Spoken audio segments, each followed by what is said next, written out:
Api di Bukit Menoreh. Cerita, Esa Mintarja. Audiobook, novel silat. Bab 316. Keempat orang itu kemudian masuk ke ruang dalam.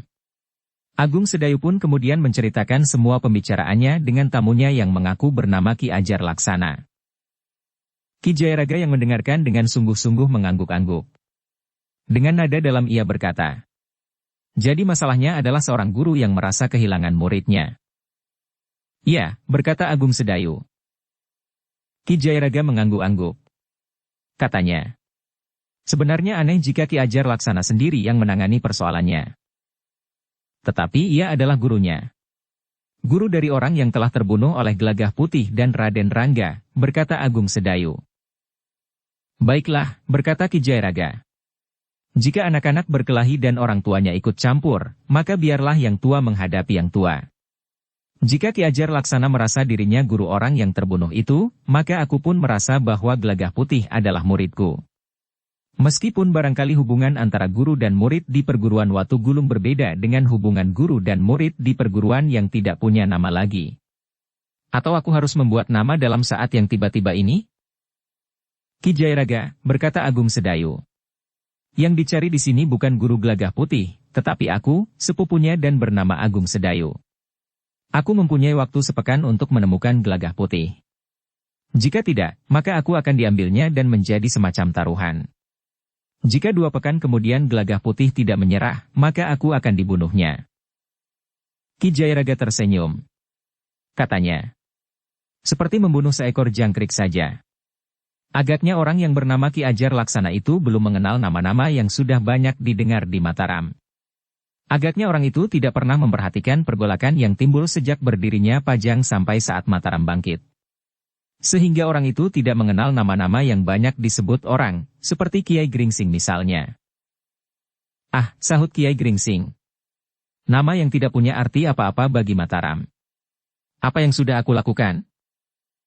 Ki Jagaraga tertawa. Yang lain pun tertawa juga. Bahkan Kiai Gringsing pun tersenyum pula sambil berkata selanjutnya, "Agaknya namaku hanya dikenal di Jati Anom, karena para cantrikku memelihara itik cukup banyak." "Apa hubungannya nama Kiai dengan itik?" bertanya Ki Jagaraga heran. "Orang mengenalku sebagai Kiai Gringsing Telur Itik," jawab Kiai Gringsing tertawa. Yang lain tertawa semakin keras, sehingga pembantu di rumah Agung Sedayu itu menjengukkan kepalanya ke dalam bilik itu. Namun dalam pada itu, ketika suara tertawa itu mereda, Sekar Mirahlah yang berkata, "Tetapi agaknya persoalan yang kita hadapi bukan sekedar persoalan telur itik. Orang-orang itu bersungguh-sungguh untuk mengambil Kakang Agung Sedayu jika sepekan ini Gelagah Putih tidak datang. Mudah-mudahan anak itu tidak datang dalam waktu dekat," desis Agung Sedayu. "Mungkin orang-orang itu telah berusaha untuk menjebaknya di jalan masuk tanah perdikan ini. Ya, bagaimanapun juga Gelagah Putih masih terlalu muda.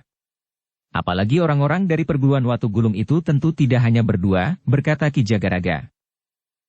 "Tetapi kehadiran orang itu harus dilaporkan kepada Ki Gede," berkata Agung Sedayu kemudian.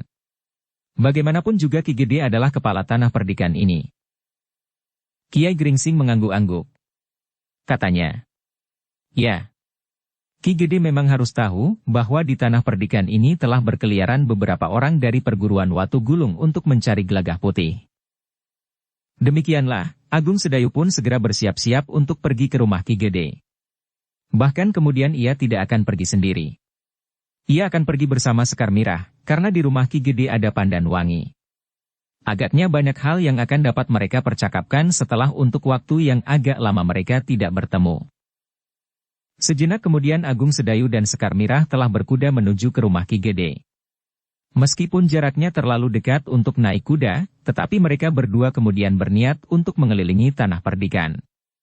Memberikan pesan-pesan kepada anak-anak muda, khususnya para pemimpin pengawal. Ketika mereka memasuki rumah Ki Gede, maka Sekar Mirah pun dengan tergesa-gesa telah turun dari kudanya, menambatkannya dan berlari menghambur ke ruang dalam lewat butulan untuk langsung menemui pandan wangi. Di pendapa, Agung Sedayu telah berbicara dengan Ki Gede. Agung Sedayu langsung melaporkan kehadiran orang-orang dari perguruan Watu Gulung yang mencari Gelagah Putih di tanah perdikan, karena dalam perjalanannya ke timur, Gelagah Putih telah dituduh membunuh seorang murid dari perguruan Watu Gulung. Jadi apakah sebaiknya kita mengerahkan para pengawal untuk mencari orang-orang itu di seluruh tanah perdikan? Tetapi Agung Sedayu menggeleng. Katanya, tidak usah Ki Gede. Persoalannya akan aku batasi, antara aku dan orang-orang itu.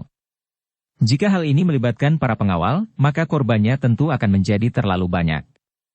Orang-orang yang mendendam itu tentu tidak akan ragu-ragu untuk membunuh. Lalu, bagaimana menurut Angger Agung Sedayu? Bertanya Ki Gede. Biarlah orang-orang itu menemui aku dalam waktu yang sudah ditentukan, jawab Agung Sedayu. Jika kemudian aku akan menemui para pemimpin pengawal, aku justru hanya minta agar mereka mengawasi keadaan. Mereka tidak perlu bertindak langsung, karena orang-orang yang datang itu berilmu tinggi. Meskipun dengan jumlah pengawal yang banyak sekali mereka mungkin akan dapat ditundukkan, tetapi korbannya pun menjadi tidak terhitung jumlahnya. Setiap mereka melihat sesuatu yang mencurigakan, maka biarlah mereka dengan segera menghubungi aku, atau jika keadaan mendesak, mereka dapat memanggil aku dengan isyarat. Ki Gede mengangguk-angguk. Katanya, tanah perdikan ini sudah mulai nampak berkembang. Namun agaknya masih harus ada persoalan yang menghambat. Besar atau kecil. Kali ini persoalan yang terjadi jauh dari tanah perdikan ini telah memasuki tanah perdikan ini pula. Mudah-mudahan tidak terlalu rumit Ki Gede, berkata Agung Sedayu. Namun kita tidak boleh lengah. Nampaknya orang-orang Watu Gulung itu memang meyakinkan. Baiklah, aku serahkan semuanya kepadamu. Namun jika kau memerlukan sesuatu, katakan saja, agar kita bersama-sama dapat mengatasinya, berkata Ki Gede. Dengan demikian maka persoalan orang-orang Watu Gulung itu telah diserahkan sepenuhnya kepada Agung Sedayu. Agaknya Agung Sedayu memang tidak ingin menyeret orang lain ke dalam persoalan yang menyangkut saudara sepupunya yang juga muridnya itu. Tetapi agaknya Ki Jayaraga tidak akan melepaskan dirinya dari sikap seorang guru. Apalagi ia tahu bahwa persoalan yang sebenarnya terjadi antara Gelagah Putih dengan murid orang yang menyebut dirinya Ki Ajar Laksana itu. Dengan demikian, jika gurunya ikut melibatkan diri, ia pun merasa berhak pula untuk ikut campur. Dalam pada itu, Sekar Mirah dan Pandan Wangi pun telah keluar pula ke pendapa. Untuk beberapa saat mereka masih berbicara hilir mudik.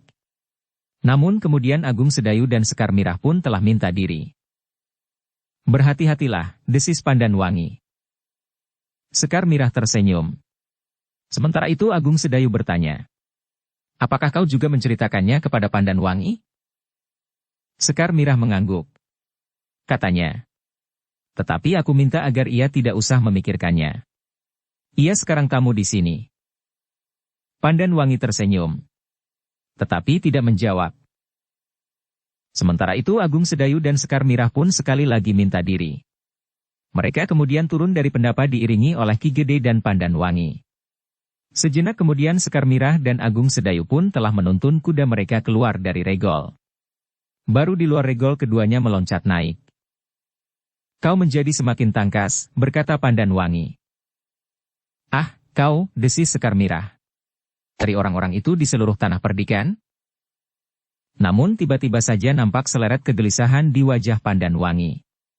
Meskipun ia berusaha untuk segera menghapus dari wajahnya, namun Sekar Mirah sempat melihatnya pula. Bahkan hampir berbisik ia bertanya ketika Pandan Wangi justru mendekat. Ada apa? Apakah kita masih akan selalu seperti ini, desis Pandan Wangi? Kenapa? Bertanya Sekar Mirah. Bukankah kodrat kita untuk menjadi seorang ibu? Suara Pandan Wangi melemah. Sekar Mirah pun ternyata tersentuh juga. Namun ia tidak menjawab. Ditepuknya bahu Pandan Wangi tanpa kata sepatah pun.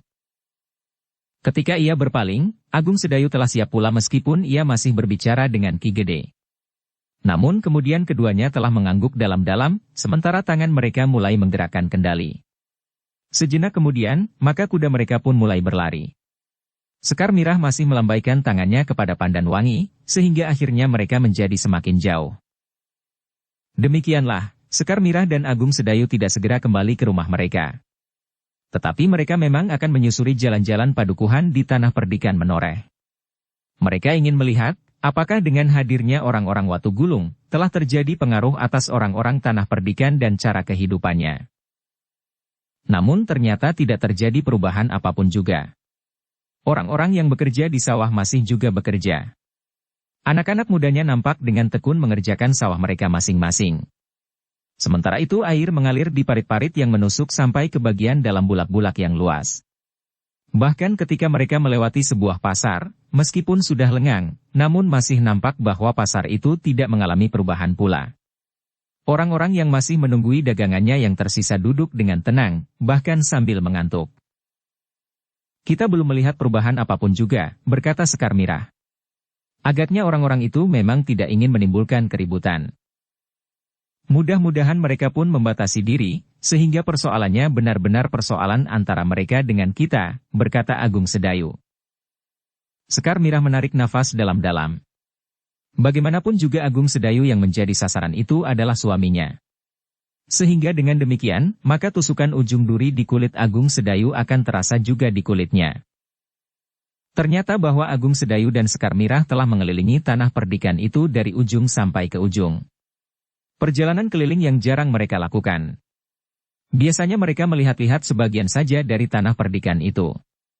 Pada kesempatan lain mereka melihat bagian yang lain pula. Namun dalam pada itu, Agung Sedayu dan Sekar Mirah memang menjadi ragu-ragu. Apakah yang harus mereka lakukan untuk memberikan pesan kepada Gelagah Putih jika ia kembali? Apakah ia harus berpesan kepada semua pengawal atau kepada orang-orang tertentu saja? Ternyata keduanya kemudian memutuskan bahwa mereka akan memanggil para pemimpin pengawal dari padukuhan-padukuhan yang tersebar di seluruh tanah perdikan. Tetapi tidak bersama-sama. Mereka diharap menemui Agung Sedayu pada saat yang berbeda di tempat yang berbeda pula. Dengan demikian maka pertemuan Agung Sedayu dengan para pemimpin pengawal itu tidak menarik perhatian orang-orang dari perguruan Watu Gulung yang berkeliaran di tanah perdikan menoreh. Dengan demikian maka orang-orang itu tidak tertarik untuk melakukan tindakan-tindakan yang aneh-aneh. Ketika Sekar Mirah dan Agung Sedayu kemudian kembali ke rumah, maka mereka telah menceritakan keadaan tanah perdikan kepada Kiai Gringsing dan Ki Jayaraga. Mereka tidak melihat sesuatu yang pantas dicemaskan, karena agaknya orang-orang itu memang tidak akan membuat persoalan dengan tanah perdikan menoreh. Baiklah, berkata Ki Jayaraga. Jika demikian maka persoalannya akan terbatas antara guru dan orang yang terbunuh itu dengan guru Gelagah Putih. Tetapi seperti yang aku katakan, akulah yang dicari oleh orang itu, jawab Agung Sedayu. Ki Jayaraga menarik nafas dalam-dalam. Jika orang itu sudah menyebut sebuah nama, maka agaknya ia tidak akan dapat berbuat banyak. Namun agaknya Ki Jayaraga itu menduga bahwa orang yang datang ke tanah perdikan ini tentu bukan hanya 2 orang.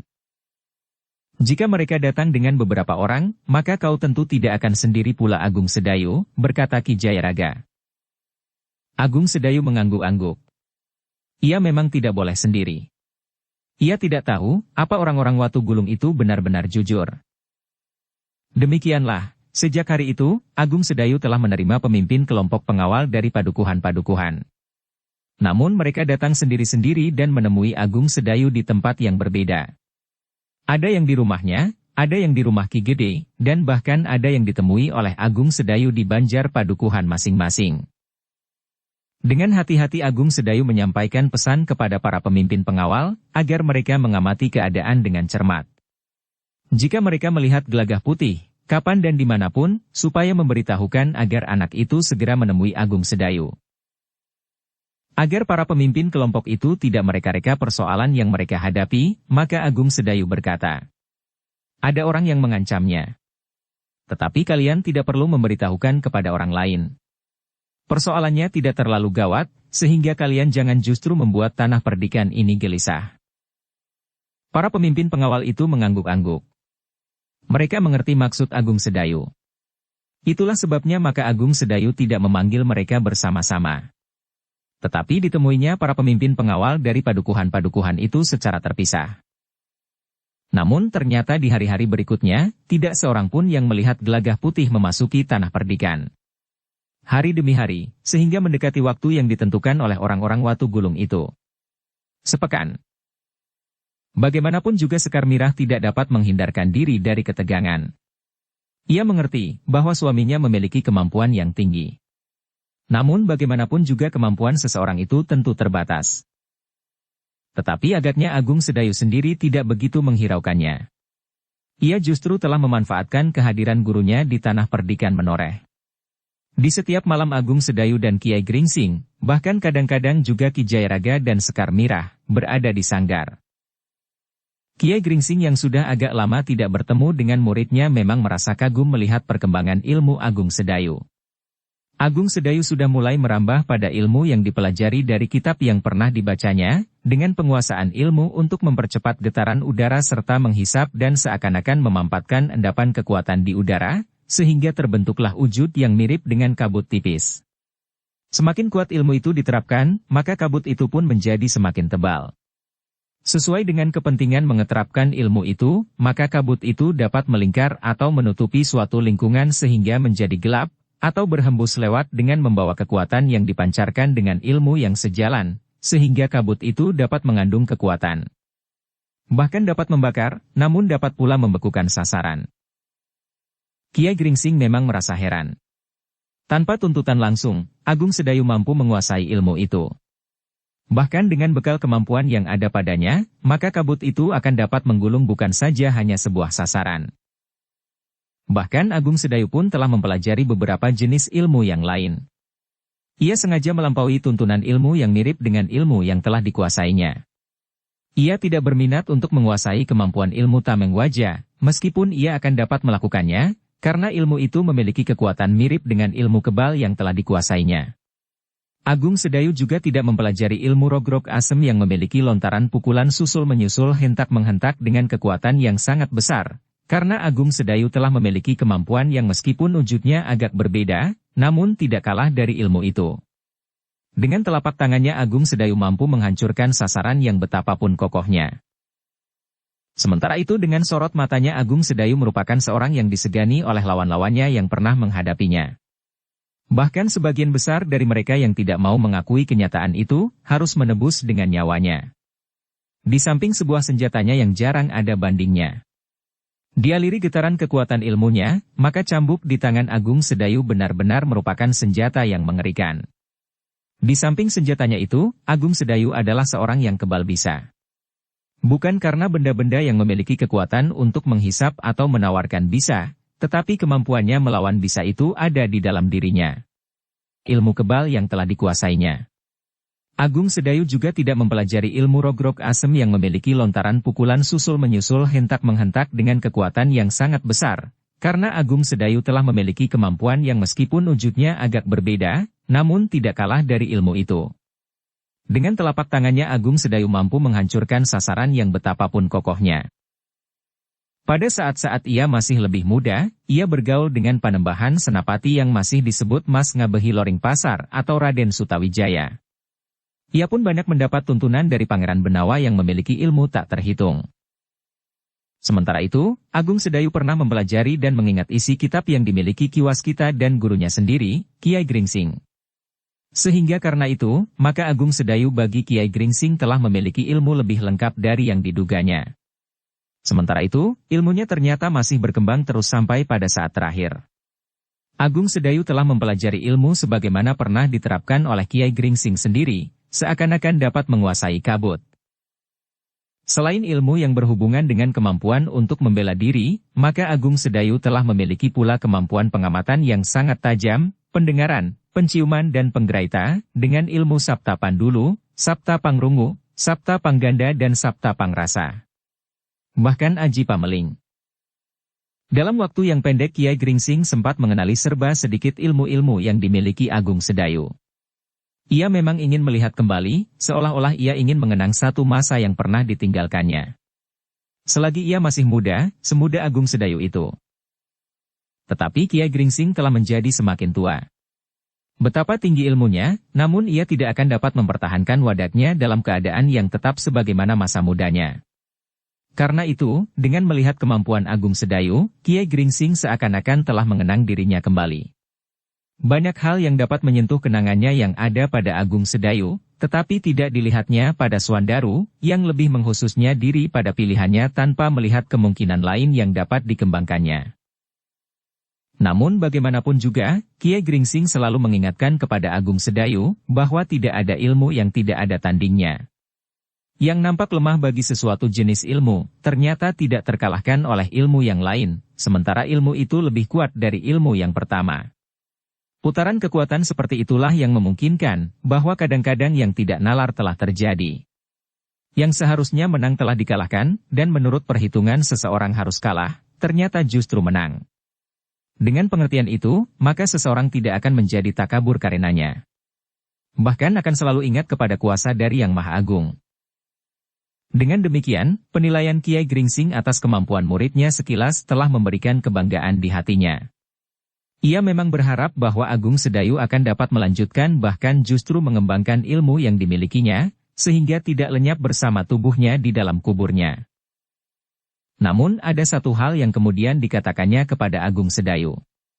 Agung Sedayu, kau adalah muridku. Adalah tidak lengkap jika kau tidak mengenal ilmu obat-obatan dengan baik. Karena itu, besok aku akan mengajarimu membuat dan meramu obat-obatan.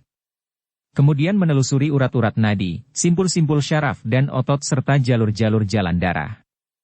Meskipun demikian terserah kepadamu, apakah kau bersedia untuk melakukannya atau tidak? Tentu guru, jawab Agung Sedayu. Menarik sekali. Sebab dengan demikian aku akan mampu menolong sesama. Sementara waktuku memang tinggal besok sehari. Kenapa? Bertanya Kiai Gringsing. Besok adalah hari kelima. Orang Watu Gulung itu hanya memberi waktu kepadaku selama sepekan, ternyata dalam sepekan ini Gelagah Putih belum pulang. Karena itu, maka aku harus menghadapi orang Watu Gulung itu, berkata Agung Sedayu. Kiai Gringsing menarik nafas dalam-dalam. Katanya, baiklah.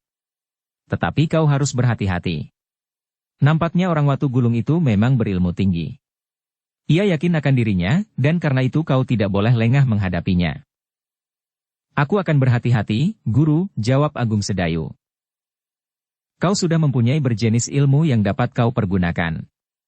Bahkan kau mampu memberikan kesan kepada lawanmu jika kau terlibat dalam perkelahian, bahwa kau tidak hanya satu, berkata Kiai Gringsing kemudian. Meskipun demikian, tidak ada ilmu yang sempurna. Karena itu, aku mempunyai pertimbangan, kau jangan pergi sendiri. Agung Sedayu mengangguk. Katanya, agaknya Ki Jayaraga akan ikut bersamaku menemui orang-orang itu. Ia merasa guru Gelagah Putih, sehingga karena itu, maka Ki Ajar dari Watu Gulung itu seharusnya mencarinya, guru Gelagah Putih. Tetapi kau pun gurunya. Karena itu, kau dan Ki Jayaraga akan dapat menemui orang-orang itu. Bahkan jika kau tidak berkeberatan, aku pun akan ikut pula. Ah, guru adalah tamuku di sini. Guru agaknya ingin beristirahat di tanah perdikan ini. Karena itu, maka sebaiknya guru tidak usah ikut bersama kami, jawab Agung Sedayu. Tetapi ingat, aku adalah gurumu, berkata Kiai Gringsing. Aku ingin melihat kau dalam benturan ilmu yang sebenarnya. Bukan maksudku menganggap persoalan yang kau hadapi itu sekedar sebagai tontonan. Tetapi apa salahnya aku menunggui muridku yang mungkin akan dijebak oleh seseorang. Agung Sedayu tidak dapat mencegahnya. Namun kemudian katanya, sebaiknya segala sesuatunya akan kita lihat perkembangannya. Kiai Gringsing tersenyum. Namun kemudian katanya, baiklah. Kita akan mulai dengan ilmu obat-obatan. Waktunya tinggal sedikit. Kelak jika aku pulang, aku pun akan mengajari Swandaru. Namun nampaknya ia tidak tertarik. Aku pernah menyinggungnya, tetapi tanggapannya kurang serta-merta. Dengan demikian, maka Kiai Gringsing pun telah mulai dengan ilmunya yang khusus. Waktu yang tinggal bagi Agung Sedayu hanya sisa hari itu dan esok hari. Di hari berikutnya, mungkin orang Watu Galung itu akan datang lagi kepadanya, bahkan untuk mengambilnya. Ternyata bahwa Agung Sedayu memang seorang yang terampil. Kecuali ia memang sudah sering memperhatikan cara-cara gurunya mengobati, didorong oleh minat yang sangat besar, maka ia dengan cepat dapat menangkap petunjuk gurunya. Dengan demikian maka Agung Sedayu pun kemudian memiliki kemampuan untuk mengobati jika terjadi ketidakwajaran pada urat-urat nadi, syaraf dan jalur-jalur jalan darah. Sedang di hari berikutnya, Agung Sedayu telah mempelajari berbagai jenis dedaunan. Baik yang dapat diragakan karena jenis daun itu didapatkan di tanah perdikan menoreh, maupun yang tidak, yang hanya dapat dikenali ciri-cirinya. Hari terakhir yang diberikan oleh orang-orang Watu Gulung telah dipergunakan oleh Agung Sedayu sebaik-baiknya. Selain tentang ramuan, juga meningkatkan pengenalannya atas susunan syaraf seseorang beserta simpul-simpulnya. Namun dalam pada itu, ketika malam di hari terakhir itu turun, Sekar Mirah tidak dapat menyembunyikan kegelisahannya lagi. Pada saat makan malam, Sekar Mirah telah menyatakan kegelisahannya itu kepada suaminya. Agung Sedayu menarik nafas dalam-dalam. Katanya, "Besok aku akan menemuinya. Apakah sebenarnya yang dikehendakinya dari aku? Apakah benar seperti yang dikatakannya, nyawaku? Atau sebenarnya ia mempunyai tuntutan lain yang belum disebutnya? Tebusan misalnya. Jika persoalannya murwat dan wajar, maka aku tidak akan berkeberatan untuk memenuhinya." Sekar Mirah menarik nafas dalam-dalam. Kegelisahannya tidak bersumber dari perasaan gentar. Tetapi sekedar kecemasan jika orang-orang itu ternyata sangat licik dan tidak berpegang pada harga diri. Karena itu maka katanya, "Kakang, aku agaknya juga menduga bahwa orang itu tentu tidak sendiri berada di tanah perdikan ini."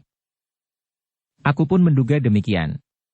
Selain dua orang yang datang itu, agaknya ia masih mempunyai beberapa orang kawan lagi. Tetapi kita masih harus menunggu sampai esok. Apakah yang sebenarnya dikehendaki, berkata Agung Sedayu. "Kakang," berkata Sekar Mirah. "Jika besok Kakang pergi, maka aku pun juga akan pergi menemuinya." Agung Sedayu menarik nafas dalam-dalam.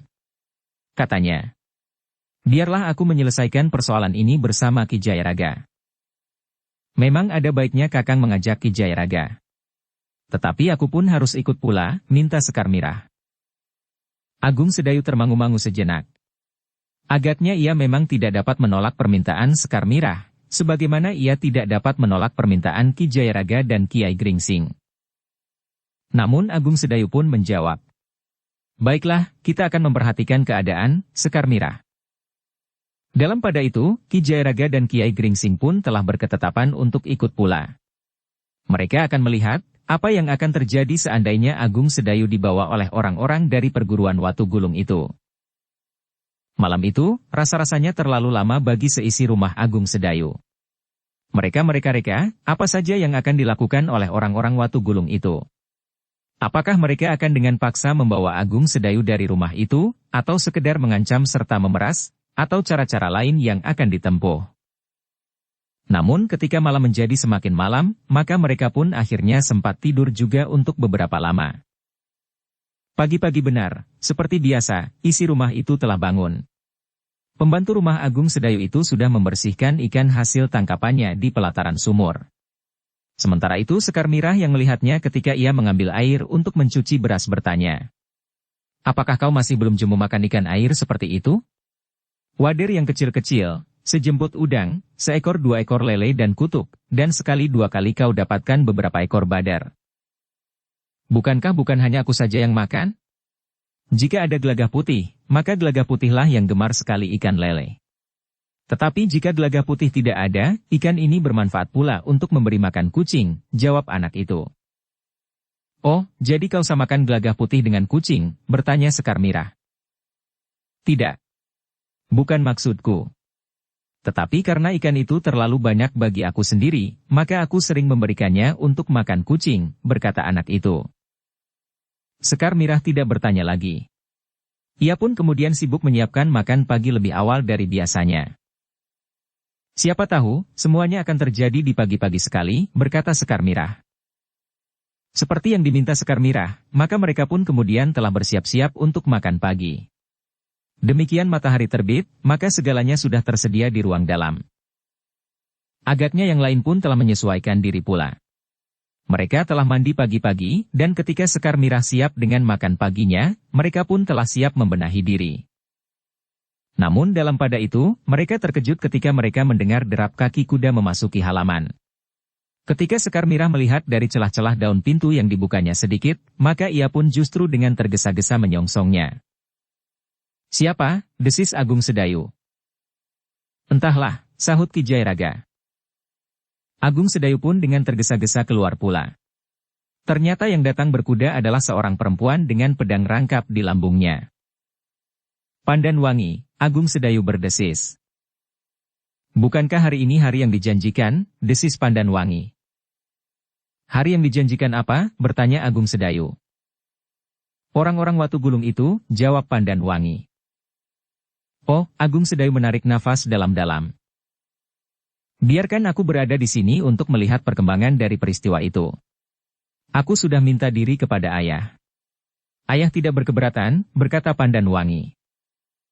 Tetapi kau tamu sekarang di tanah perdikan ini, berkata Sekar Mirah. Namun bagaimanapun juga aku adalah anak Ki Gede, jawab Pandanwangi. Tekanannya tidak pada aku sebagai anak Ki Gede, tetapi justru pada kewajibanku sebagai anak Ki Gede. Sekar Mirah menarik nafas dalam-dalam. Jika demikian, maka tidak ada yang dapat mencegah. Namun Agung Sedayu masih juga bertanya. Apa kata Swandaru jika kulitmu tergores senjata lawan? Ayah bertanggung jawab, sahut Pandanwangi. Sekar Mirah menarik nafas dalam-dalam. Sementara itu Agung Sedayu pun kemudian mempersilahkan masuk ke ruang dalam.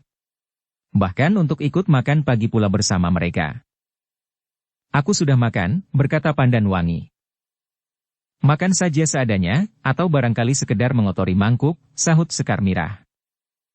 Pandanwangi tidak menolak, ia pun kemudian ikut pula makan bersama Ki Jayaraga dan Kiai Gringsing serta Agung Sedayu dan Sekar Mirah. Bagaimanapun juga masih nampak kegelisahan Sekar Mirah. Ia makan dengan agak tergesa-gesa. Meskipun ia berusaha untuk nampak tetap tenang, tetapi orang-orang yang ada di sekitarnya menangkap getar kegelisahan itu. Namun mereka dapat mengerti, kenapa justru Sekar Mirah lebih gelisah dari Agung Sedayu sendiri. Demikian mereka selesai makan, maka mereka telah benar-benar berbenah diri, lahir dan batin. Karena menurut Agung Sedayu, agaknya orang Watu Gulung itu tidak bermain-main. Tetapi kita tidak perlu terlalu gelisah, berkata Agung Sedayu setelah Sekar Mirah selesai membenahi mangkuk-mangkuk kotor dibantu oleh Pandanwangi dan membawanya ke dapur. Aku ingin seperti itu, sahut Sekar Mirah. Tetapi ternyata tidak dapat. Sudahlah, berkata Pandanwangi. Kita tidak sendiri. Jika perlu, seisi tanah perdikan ini dapat digerakkan. Sekar Mirah menarik nafas dalam-dalam. Memang kata-kata itu agak menyejukkan hatinya. Tetapi apakah orang-orang Watu Gulung itu tidak licik? Ternyata perhitungan Agung Sedayu benar. Orang Watu Gulung itu datang pada hari yang disebutnya. Setelah sepekan. Dan orang itu pun datang ketika matahari baru saja mulai memanjat langit. Bagaimanapun juga Agung Sedayu pun menjadi berdebar-debar menerima dua orang tamunya. Dan orang sebagaimana pernah datang ke rumah itu sebelumnya. Dengan sikap wajar Agung Sedayu menerima kedua tamunya itu di pendapa. Agung Sedayu, berkata Ki Ajar Laksana setelah duduk berhadapan dengan Agung Sedayu di atas sehelai tikar pandan. Bagaimana dengan saudara sepupumu itu, hei? Maksudmu, bertanya Agung Sedayu. Jangan berpura-pura, desis orang itu. Bukanlah persoalannya sudah pernah aku katakan sebelumnya? Agung Sedayu menarik nafas dalam-dalam. Agaknya orang-orang Watu Gulung adalah orang yang lebih suka langsung berbicara pada persoalannya. Karena itu, maka Agung Sedayu pun kemudian menjawab. Kisanak, sampai hari ini Gelagah Putih ternyata masih belum kembali. Wajah orang itu menjadi tegang. Katanya, kau memang benar-benar tidak tahu diri. Seharusnya kau menghormati orang-orang Watu Gulung. Kisanak, apa yang dapat aku lakukan jika anak itu memang benar-benar belum kembali, selain mengatakan bahwa anak itu belum datang, sahut Agung Sedayu. Karena itu, terserah kepadamu, apa yang akan kau lakukan. Baik, jawab Ki Ajar Laksana. Kau memang termasuk orang yang berani. Tetapi apakah kau pernah bertanya-tanya tentang perguruan Watu Gulung kepada orang-orang yang lebih tua? Sudah, jawab Agung Sedayu. Siapa? Bertanya Ki Ajar Laksana. Orang tua. Kau tidak perlu mengetahuinya, jawab Agung Sedayu pula. Apa katanya tentang perguruan Watu Gulung? Bertanya Ki Ajar itu kemudian. Menurut orang tua itu, Watu Gulung termasuk perguruan yang masih muda. Yang lahir jauh setelah masa perguruannya sendiri surut, jawab Agung Sedayu. Karena itu, maka perguruan Watu Gulung belum memiliki ciri yang banyak dikenal orang. Gila, geram Ki Ajar Laksana. Siapakah yang mengatakannya? Orang itu tentu orang dungu yang tidak mengenal dunia olah kanuragan. Entahlah, berkata Agung Sedayu. Tetapi demikianlah katanya. Dan karena aku memang belum mengenal sama sekali tentang perguruan Watu Gulung, maka aku tidak dapat mengatakan apa-apa. Orang itu menggeram. Namun kemudian katanya, baiklah. Aku tidak akan mempersoalkan kedunguan seseorang. Tetapi sekarang aku menuntut tanggung jawabmu atas saudara sepupumu yang bernama Gelagah Putih itu. Jika ia tidak aku ketemukan, maka aku menuntut gantinya. Kau akan aku bawa serta. Kau mendapat kesempatan menunggu sepekan lagi. Jika kau bernasib buruk karena anak itu tidak datang menyerahkan diri, maka kau jangan menyesal. Kau akan membawa aku dari tanah perdikan ini, bertanya Agung Sedayu. Ya. Aku akan membawamu sekarang, geram orang itu. Aku tidak mau kehilangan waktu barang sehari pun. Jika sepekan lewat, maka pada hari yang ke-6 kau sudah akan mati. Kisanak, berkata Agung Sedayu. Sebaiknya kita berbicara sebagaimana dua orang yang memiliki kedudukan yang sama. Kau tidak boleh bersikap seperti aku seorang budak yang sama sekali tidak mempunyai kemampuan untuk berbuat apapun juga. Kedudukan kita memang tidak sama, berkata Ki Ajar Laksana. Kau yang berhutang dan akulah tempat kau berhutang itu. Aku akan berhak menentukan sikap apapun juga atasmu, jika pada saatnya kau tidak dapat membayar hutang itu. Merampas tanggungan dari hutang itu, atau cara-cara yang lain. Baiklah aku katakan terus terang kepadamu Kisanak, aku tidak mau kau perlakukan seperti itu. Setan, geram Ki Ajar. Jadi kau berniat untuk melawan? Sudah tentu aku akan membela diri, berkata Agung Sedayu. Sudah kau pertimbangkan, jika kau menggerakkan pengawal, korban akan tidak terhitung jumlahnya, berkata Ki Ajar. Aku tidak akan membawa siapa-siapa dalam persoalan kita. Persoalan ini adalah persoalan antara kau dan aku. Kau merasa kehilangan muridmu, dan Gelagah Putih adalah sepupuku, jawab Agung Sedayu. Wajah Ki Ajar menjadi tegang. Namun ia pun telah menduga, bahwa Agung Sedayu tidak akan menyerahkan lehernya begitu saja. Bahkan Ki Ajar pun telah menduga, bahwa Agung Sedayu dengan sengaja telah menyembunyikan Gelagah Putih. Karena itu, maka Ki Ajar itu pun berkata, baiklah Agung Sedayu. Aku hargai kejantananmu. Tetapi aku masih harus membuktikan, apakah kau sekedar berbicara seperti seorang laki-laki atau kau memang akan bersikap sebagaimana seorang laki-laki. Jadi apa maksudmu, bertanya Agung Sedayu. Dengan kuasa ilmuku, aku dapat membawamu sekarang. Kau tidak akan mempunyai kemampuan untuk melawan dan apalagi menghindar, berkata orang itu. Tetapi aku memang ingin tahu tingkat kejantananmu. Karena itu, aku tidak akan membawamu sekarang. Tetapi jika kau memang seorang laki-laki, datanglah ke tempat kami menunggu. Agung Sedayu termangu-mangu sejenak. Namun kemudian ia pun bertanya. Di mana kau menunggu? Di ujung selatan dari tanah perdikan ini. Di hutan pandan di tepi rawa-rawa pantai, jawab Ki Ajar. Untuk menjaga martabatku, maka aku memberitahukan kepadamu, bahwa aku tidak hanya berdua. Tetapi aku berlima. Jika kau benar-benar ingin bersikap sebagai laki-laki, kau tentu akan datang. Kita dapat membuat perhitungan tanpa orang lain, atau kau mempunyai 4 orang kawan lainnya, atau sepasukan pengawal yang menurut perhitunganmu akan dapat menangkap kami. Tetapi jangan salahkan kami jika mayat para pengawal itu akan segera terapung di rawa-rawa di antara akar pohon pandan. Baik Ki Ajar, berkata Agung Sedayu. Aku juga akan datang. Jika kau berlima, maka aku pun akan datang berlima. Kau tidak perlu berpegang pada jumlah yang sama. Kau dapat membawa orang jauh lebih banyak dari 5, jawab Ki Ajar. Baiklah. Aku akan mempertimbangkannya, berkata Agung Sedayu. Ki Ajar itu pun kemudian minta diri dan meninggalkan rumah Agung Sedayu dengan kepala tengadah. Di halaman ia masih berkata, datanglah hari ini. Ada 2 kemungkinan dapat kau tempuh. Jika kau menyerah, kau masih mempunyai kesempatan hidup untuk sepekan. Bahkan mungkin kau akan tetap hidup jika Gelagah Putih datang menyerahkan diri. Tetapi jika kau berusaha melawan, maka kau akan mati hari ini. Namun bagiku lebih cepat memang lebih baik. Agung Sedayu tidak menjawab. Dipandanginya orang itu dengan tajamnya. Agung Sedayu memang tidak mempergunakan ilmunya lewat sorot matanya untuk mengganggu Ki Ajar. Tetapi melihat pandangan Agung Sedayu, sesuatu terasa tergetar di hatinya. Ia melihat mata itu tidak sebagaimana mata kebanyakan orang. Tetapi Ki Ajar tidak dapat mengatakan, apakah sebabnya, maka mata itu telah menggetarkan hatinya. Karena itu, ketika Ki Ajar telah keluar dari regol rumah Agung Sedayu, ia pun telah berkata kepada muridnya yang menyertainya itu. Agaknya orang yang bernama Agung Sedayu itu memang seorang yang memiliki ilmu yang tinggi. Menilik bahwa saudara sepupunya yang masih sangat muda itu telah mampu membunuh seorang di antara saudara seperguruanmu. Murid Ki Ajar itu mengangguk-angguk. Tetapi katanya, tetapi saudaraku yang terbunuh itu adalah orang yang dapat kita anggap baru di antara kita. Jika guru mengizinkan, maka biarlah aku membuat perhitungan dengan Agung Sedayu itu. Ki Ajar menarik nafas dalam-dalam.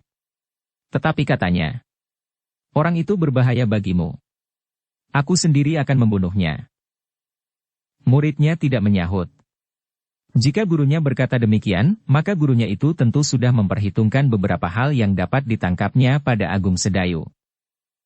Sementara itu, di rumahnya Agung Sedayu telah berbicara dengan Kiai Gringsing, Sekar Mirah, Ki Jayaraga dan Pandan Wangi. Di luar sadarnya, Pandan Wangi telah berkata, kita juga berlima sekarang. Agung Sedayu mengangguk-angguk. Sementara Sekar Mirah berkata pula, kami akan ikut bersamamu apapun yang akan terjadi. Jika orang-orang yang ada di hutan Pandan itu lebih dari 5 orang, maka kita akan menilainya, apakah kita memerlukan para pengawal atau tidak. Jika lebih dari 5 orang, maka persoalannya akan menjadi lain, berkata Ki Jayaraga. Kita akan mempunyai banyak peluang. Apalagi jika mereka sebenarnya terdiri dari sekelompok orang dalam jumlah yang cukup banyak. Maka kita akan dapat memberi isyarat kepada para pengawal. Kita akan melihatnya, berkata Agung Sedayu. Tetapi menilik sikapnya yang sombong, maka mereka tentu benar-benar hanya 5 orang. Kecuali jika aku terkelabui oleh sikapnya itu. Dengan demikian, maka Agung Sedayu tidak dapat mencegah Kiai Gringsing dan Pandan Wangi yang ingin ikut bersama mereka. Bahkan dengan nada mendesak Pandan Wangi berkata, bukankah mereka minta kita datang berlima? Adalah kebetulan bahwa kita berlima di sini, jika masih ada tempat, maka aku akan mengajak ayah pula. Jangan, sahut Agung Sedayu dengan serta-merta. Jangan libatkan Ki Gede secara langsung. Apalagi kebetulan kita memang sudah berlima. Pandan Wangi mengangguk kecil. Namun kemudian katanya, kapan kita akan berangkat? Kita akan segera berangkat. Tetapi karena kita akan berkuda, maka kita akan menunggu orang-orang itu sampai di hutan Pandan, jawab Agung Sedayu. Jika demikian, aku mempunyai kesempatan untuk minta diri kepada ayah, berkata Pandan Wangi. Agung Sedayu dan Sekar Mirah tidak berkeberatan. Karena itu maka Pandan Wangi pun telah pergi beberapa saat. Jarak antara rumah Agung Sedayu dan rumah Ki Gede memang tidak terlalu jauh. Namun dalam pada itu, agaknya Ki Gede merasa cemas juga melepaskan anak perempuannya begitu saja. Karena itu, maka ia pun telah memerintahkan seorang pemimpin pengawal untuk mengikuti Pandan Wangi bertemu dengan Agung Sedayu. Mungkin ada pesan atau perintah Agung Sedayu, berkata Ki Gede. Pemimpin pengawal itu pun kemudian mengikuti Pandan Wangi dan bertemu dengan Agung Sedayu. Agung Sedayu menarik nafas dalam-dalam. Sebenarnya ia tidak ingin melibatkan para pengawal. Tetapi karena Ki Gede sudah memerintahkannya, maka ia pun kemudian telah memberikan beberapa pesan.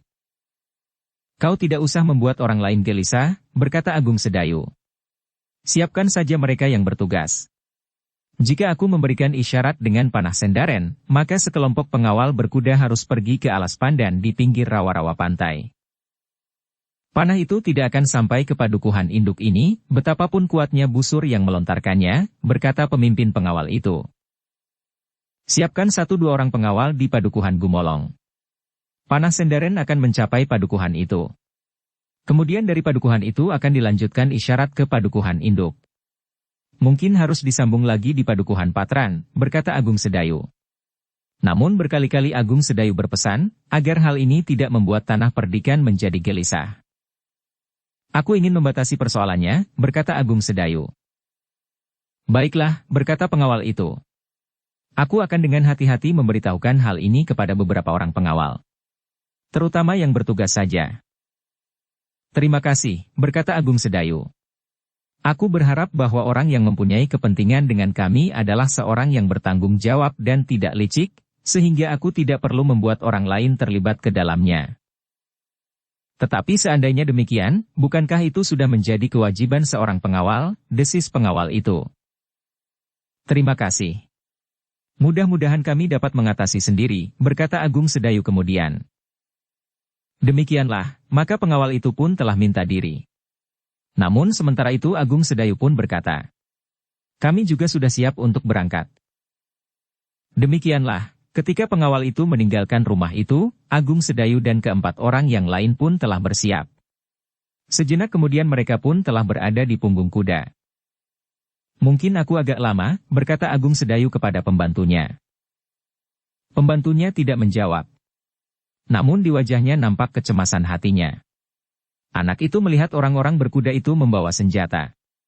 Sekar Mirah membawa tongkat baja putihnya, sementara Pandan Wangi membawa sepasang pedang di lambungnya sebelah menyebelah. Meskipun ia tidak melihat, tetapi anak itu yakin bahwa di bawah baju Agung Sedayu tersembunyi cambuknya. Bahkan busur dan panah sendaren di belakang pelana kuda. Namun Agung Sedayu yang dapat membaca kecemasannya itu berkata, jangan cemas. Kami akan kembali. Anak itu mengangguk kecil. Sejenak kemudian, maka 5 ekor kuda telah berderap menyusuri jalan padukuhan.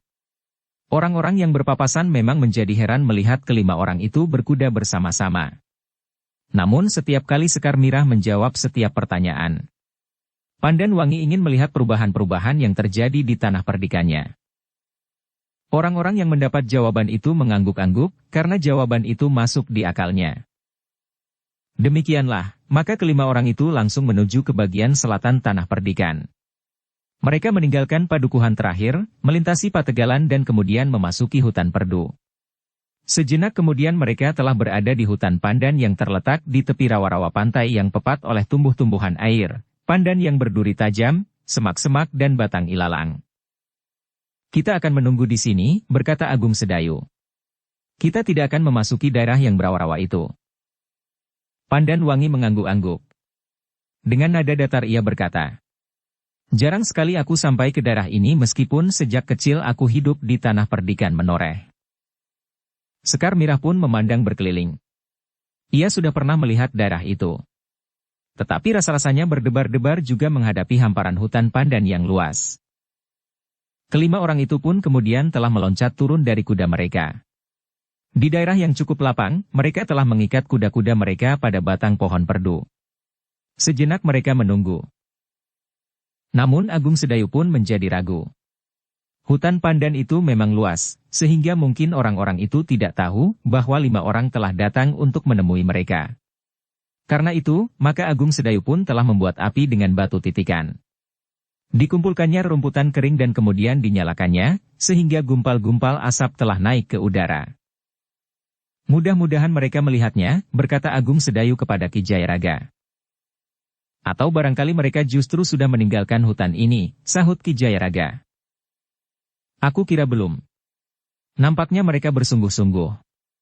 Orang yang menyebut dirinya Ki Ajar Laksana itu begitu yakin akan kemampuan dirinya, sehingga apa yang dikatakannya rasa-rasanya memang harus berlaku, desis Agung Sedayu. Ki Jayaraga mengangguk-angguk. Sebenarnya lah bahwa ia memang ingin bertemu dengan orang yang bernama Ki Ajar Laksana itu. Ia ingin membuat perhitungan sebagaimana dikehendaki oleh Ki Ajar. Namun agaknya Agung Sedayu merasa bahwa dirinya lah yang sedang dicari oleh orang-orang itu, karena orang-orang itu langsung telah menyebut namanya. Untuk beberapa saat mereka memperhatikan api yang semakin redup. Namun Agung Sedayu justru telah menimbuninya dengan rerumputan kering dan basah, sehingga dengan demikian, maka asap pun menjadi semakin nampak membubung meskipun tidak terlalu tebal, karena api itu memang tidak begitu besar. Agung Sedayu pun sadar, bahwa meskipun di sekitarnya hanyalah terdapat hutan pandan dan bahkan rawa-rawa, tetapi ia harus memadamkan apinya nanti, agar tidak terjadi kebakaran hutan. Namun ternyata yang diharapkan oleh Agung Sedayu itu pun terjadi. Tidak begitu jauh dari api yang melontarkan asap itu, Ki Ajar memang sedang menunggu. Ia belum terlalu lama sampai di tempat persembunyiannya itu ketika ia mulai melihat asap. Asap apa itu? Bertanya Ki Ajar kepada murid-muridnya. Entahlah, jawab salah seorang muridnya. Apakah aku harus melihatnya? Lihatlah. Tetapi berhati-hatilah, berkata Ki Ajar. Dua di antara muridnya pun segera menyusup di antara pohon-pohon pandan menuju ke tempat asap itu. Dengan sangat berhati-hati mereka berusaha untuk mendekat. Dari balik daun pandan yang rimbun mereka melihat 5 orang berjalan hilir mudik di tempat yang agak lapang. Sementara itu 5 ekor kuda tertambat di batang pohon perdu. Gila, geram salah seorang di antara murid Ki Ajar. Mereka benar-benar datang dalam jumlah yang ditentukan. Alangkah sombongnya mereka, desis yang lain. Namun kedua orang itu terkejut bukan kepalang ketika tiba-tiba saja mereka mendengar salah seorang di antara kelima orang itu berkata sambil menghadap ke arah keduanya bersembunyi. Selamat datang Kisanak. Jika kau termasuk 2 orang murid Ki Ajar, maka sampaikan salamku kepadanya, bahwa aku adalah Agung Sedayu yang ditunggunya. Sayang aku tidak dapat menemukan tempat Ki Ajar itu dengan tepat. Tetapi aku ingin mempersilahkan Ki Ajar itu datang di tempat yang agak lapang ini. Setan, geram seorang di antara kedua orang murid Ki Ajar itu. Bagaimana mungkin Agung Sedayu itu melihat kedatangan kita? Sungguh satu kemampuan yang tidak masuk akal. Apalagi ia tahu di mana kita bersembunyi, desis yang lain berbisik. Kedua orang itu sama sekali tidak menjawab. Keduanya pun segera bergeser surut, menghilang di antara pohon-pohon pandan yang tumbuh menjadi besar.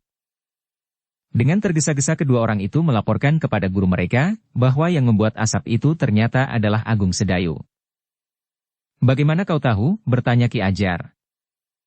Seorang di antara mereka ternyata melihat kehadiran kami.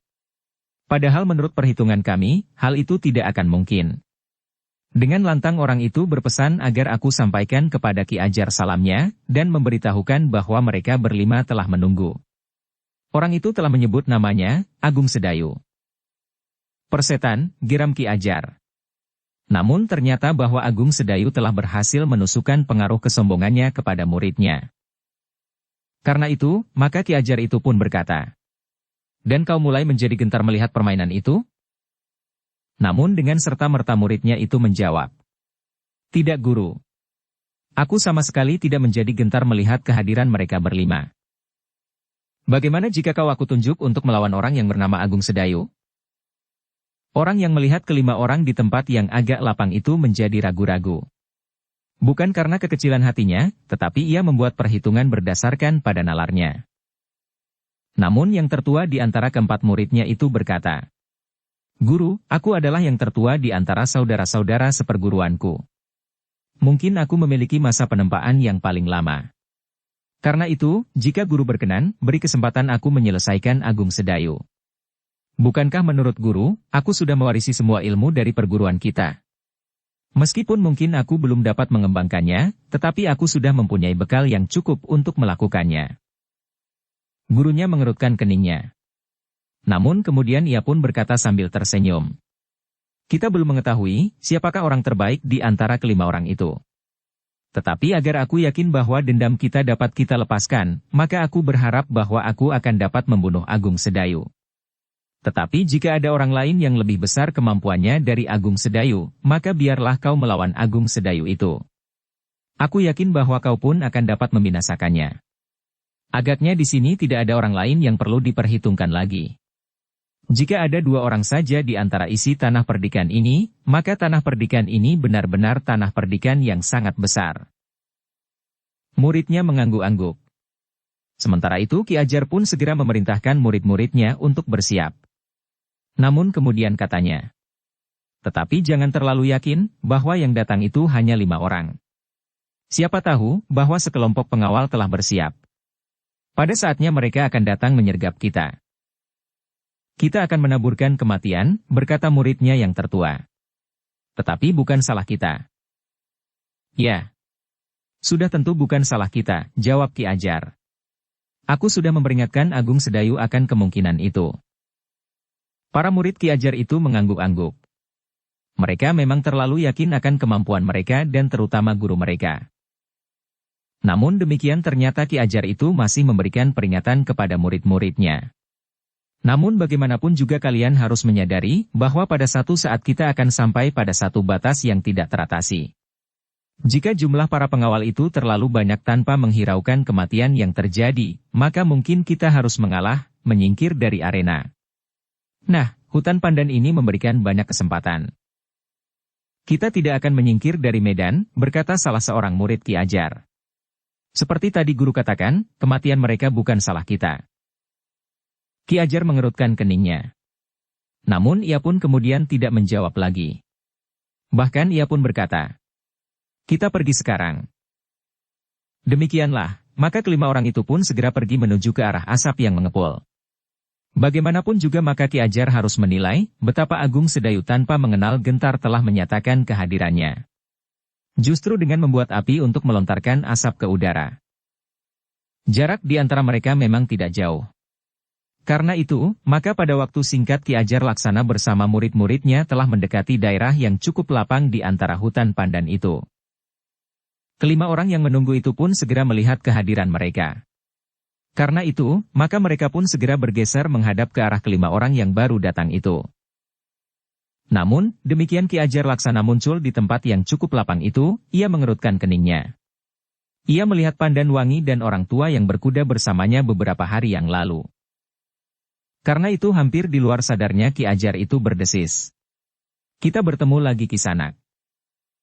Agung Sedayu mengerutkan keningnya. Katanya, "Siapakah yang kau maksud?" "Tentu bukan aku, karena kau baru saja datang ke rumahku." "Memang bukan," jawab Ki Ajar. "Tetapi perempuan itu serta orang tua yang menyertainya." Pandan Wangi mengerutkan keningnya. Dengan ragu ia bertanya, "Di mana kita pernah bertemu?" "Kita bersama-sama menyeberangi Kali Praga beberapa hari yang lalu," berkata Ki Ajar Laksana. Pandan Wangi menarik nafas dalam-dalam. Katanya, "Maaf Kisanak. Aku tidak melihat, atau barangkali tidak memperhatikan, bahwa kita menyeberang bersama-sama. Ternyata kita bertemu di sini dalam keadaan yang tidak menguntungkan." "Kenapa kita harus berhadapan sebagai lawan?" bertanya Ki Ajar. "Aku tidak tahu maksudmu. Aku tidak tahu pula, kenapa kau merasa berkeberatan. Aku adalah penghuni tanah perdikan ini. Karena itu, wajar jika aku berusaha untuk ikut campur dalam persoalan-persoalan yang tumbuh di tanah perdikan ini." Ki Ajar mengangguk-angguk. Katanya, "Beruntunglah Agung Sedayu karena kedatanganmu. Jika kau tidak datang ke tanah perdikan ini, maka Agung Sedayu tidak akan mempunyai kawan genap 5 untuk menghadapi persoalannya dengan aku." "Tentu tidak," jawab Pandan Wangi. "Kau justru harus menyadari bahwa dalam hal ini belum terlibat Ki Gede. Jika Ki Gede menoreh turun sendiri, maka akibatnya akan semakin pahit buat kalian." Ki Ajar mengerutkan keningnya. Namun ia pun kemudian bertanya, "Seberapa kemampuan Ki Gede dalam ilmu kanuragan?" "Ia memang seorang pemimpin di sini. Tetapi aku tidak yakin bahwa ia memiliki kemampuan yang dapat disejajarkan dengan murid-muridku." Namun Ki Ajar itu menjadi tegang sejenak ketika Pandan Wangi mengatakan, "Ki Gede adalah guruku. Kau akan dapat menilai kemampuannya dengan menilai kemampuanku." Ki Ajar menarik nafas dalam-dalam. Katanya, "Ternyata tanah perdikan ini benar-benar satu lingkungan yang besar di luar dugaanku." Ia berhenti sejenak, namun kemudian tiba-tiba ia bertanya, "Kenapa Ki Gede itu sendiri tidak datang kemari? Ia berhak melindungi orang-orangnya yang terancam bahaya." "Aku mewakilinya. Aku adalah anak Ki Gede," jawab Pandan Wangi. "Jika aku tidak kebetulan datang ke tanah perdikan ini, nasib kalian akan bertambah buruk, karena Ki Gede sendiri akan turun ke medan." "Persetan," geram Ki Ajar. "Ternyata tanah perdikan ini penuh dengan orang-orang sombong yang tidak tahu diri. Baiklah anak manis. Jika kulitmu tergores ujung senjata, apalagi di wajahmu, maka bukannya salahku." Ki Ajar itu berhenti pula. Ia pun beralih memandang Sekar Mirah. Katanya, "Tetapi aku melihat di sini ada 2 orang perempuan." "Siapakah yang seorang?" "Istriku," jawab Agung Sedayu. "Adik suamiku," desis Pandan Wangi pula. Wajah Ki Ajar benar-benar menjadi tegang. Ia pernah mendengar cerita dari seorang pedagang yang bersama-sama menyeberang Kali Praga beberapa hari yang lalu, bersamaan pula dengan Pandan Wangi dan Kiai Gringsing. Pedagang yang menjadi pucat mendengar tentang perempuan yang bernama Pandan Wangi itu, dan apalagi tentang suaminya, kakak dari perempuan yang seorang lagi. Namun yang lebih mengejutkan lagi ketika Ki Ajar tiba-tiba saja tanpa disengaja melihat tongkat baja putih yang berada di tangan Sekar Mirah itu. "Siapakah namamu, dan dari mana kau mendapat tongkat itu?" bertanya Ki Ajar Laksana kepada Sekar Mirah. "Namaku Sekar Mirah," jawabnya. "Tongkat ini pemberian guruku." "Siapakah nama gurumu?" bertanya Ki Ajar. Sekar Mirah mendapat kesan sesuatu pada wajah Ki Ajar Laksana tentang tongkatnya. Karena itu, maka Sekar Mirah pun kemudian berkata, "Guruku adalah Ki Sumangkar." "Tetapi ciri tongkatmu adalah ciri makan kepatihan Jipang," berkata Ki Ajar Laksana. Sekar Mirah memandangnya dengan tajamnya. Lalu katanya, "Jalur perguruanku sama dengan jalur perguruan Macan Kepatihan. Tetapi jalur perjuanganku berbeda. Sikap guruku pun berbeda dengan sikap Macan Kepatihan." Ki Ajar Laksana mengerutkan keningnya. Dengan nada datar ia pun berkata, "Memang luar biasa. Di sini berkumpul orang-orang yang mempunyai jalur perguruan yang dapat dibanggakan. Aku kagum pada murid-murid yang mempunyai jalur perguruan yang sama dengan Macan Kepatihan. Tongkat itu adalah ciri kebesarannya. Tetapi tidak semua murid dari satu perguruan memiliki perkembangan ilmu yang sama." Sekar Mirah menggeretakkan giginya. Hampir di luar sadarnya ia berkata, "Baiklah. Kita akan menguji, apakah tongkat ini mampu bergerak secepat tongkat seperti ini di tangan Macan Kepatihan yang terbunuh di sangkal putung itu." Ki Ajar Laksana menarik nafas dalam-dalam. Namun kemudian katanya, "Baiklah. Aku sudah menangkap maksud kedatangan Agung Sedayu. Pada pokoknya, Agung Sedayu menolak menyerahkan Gelagah Putih, sehingga ia datang bersama 4 orang sebagaimana yang aku isyaratkan. Jika demikian, maka kita benar-benar akan menguji, siapakah yang memang berhak untuk keluar dari tempat ini. Karena kau datang berlima Agung Sedayu, dan kami juga berlima, maka kita tidak akan memilih lawan. Yang ada di sini akan bertempur dalam kelompok masing-masing. Masing-masing 5 orang. Agung Sedayu menarik nafas dalam-dalam. Katanya, "Apakah hal itu tidak dapat dirubah lagi? Sebenarnya aku ingin menawarkan satu penyelesaian yang khusus. Kita menunggu sampai Gelagah Putih pulang. Baru kita akan tahu, siapakah yang sebenarnya bersalah di antara muridmu dan Gelagah Putih. Jika saudara sepupuku memang salah, aku rela ia mendapat hukuman yang setimpal. Tetapi jika kesalahan terletak pada muridmu, maka persoalannya dapat dianggap selesai. Kau tidak perlu menunggu," potong murid Ki Ajar yang pernah tertawan. "Aku sendiri menjadi saksi, bahwa Gelagah Putih telah membunuh saudara seperguruanku. Dengan licik bersama dengan anak muda yang disebut bernama Raden Rangga, mereka telah menjebak dan kemudian membunuh saudaraku itu. Jika kau menjadi saksi, kenapa kau tidak berbuat sesuatu pada waktu itu?" bertanya Agung Sedayu. "Persetan," geram murid Ki Ajar itu. "Yang penting sekarang serahkan Gelagah Putih itu." Agung Sedayu menggelengkan kepalanya. Katanya, "Sudah beberapa kali aku katakan, Gelagah Putih tidak ada di tanah perdikan ini. Gelagah Putih memang belum kembali. Mungkin ia masih di perjalanan, atau justru meneruskan perantauannya untuk mendapatkan pengalaman hidup menjelang masa-masa dewasanya. Tetapi pengalaman yang dihayatinya adalah pengalaman yang buruk," sahut Ki Ajar. "Aku tidak yakin," jawab Agung Sedayu. "Sudahlah," berkata Ki Ajar. "Jika kau tetap pada pendirianmu, maka kita akan mulai. 5 orang akan melawan 5 orang. Itu sudah adil.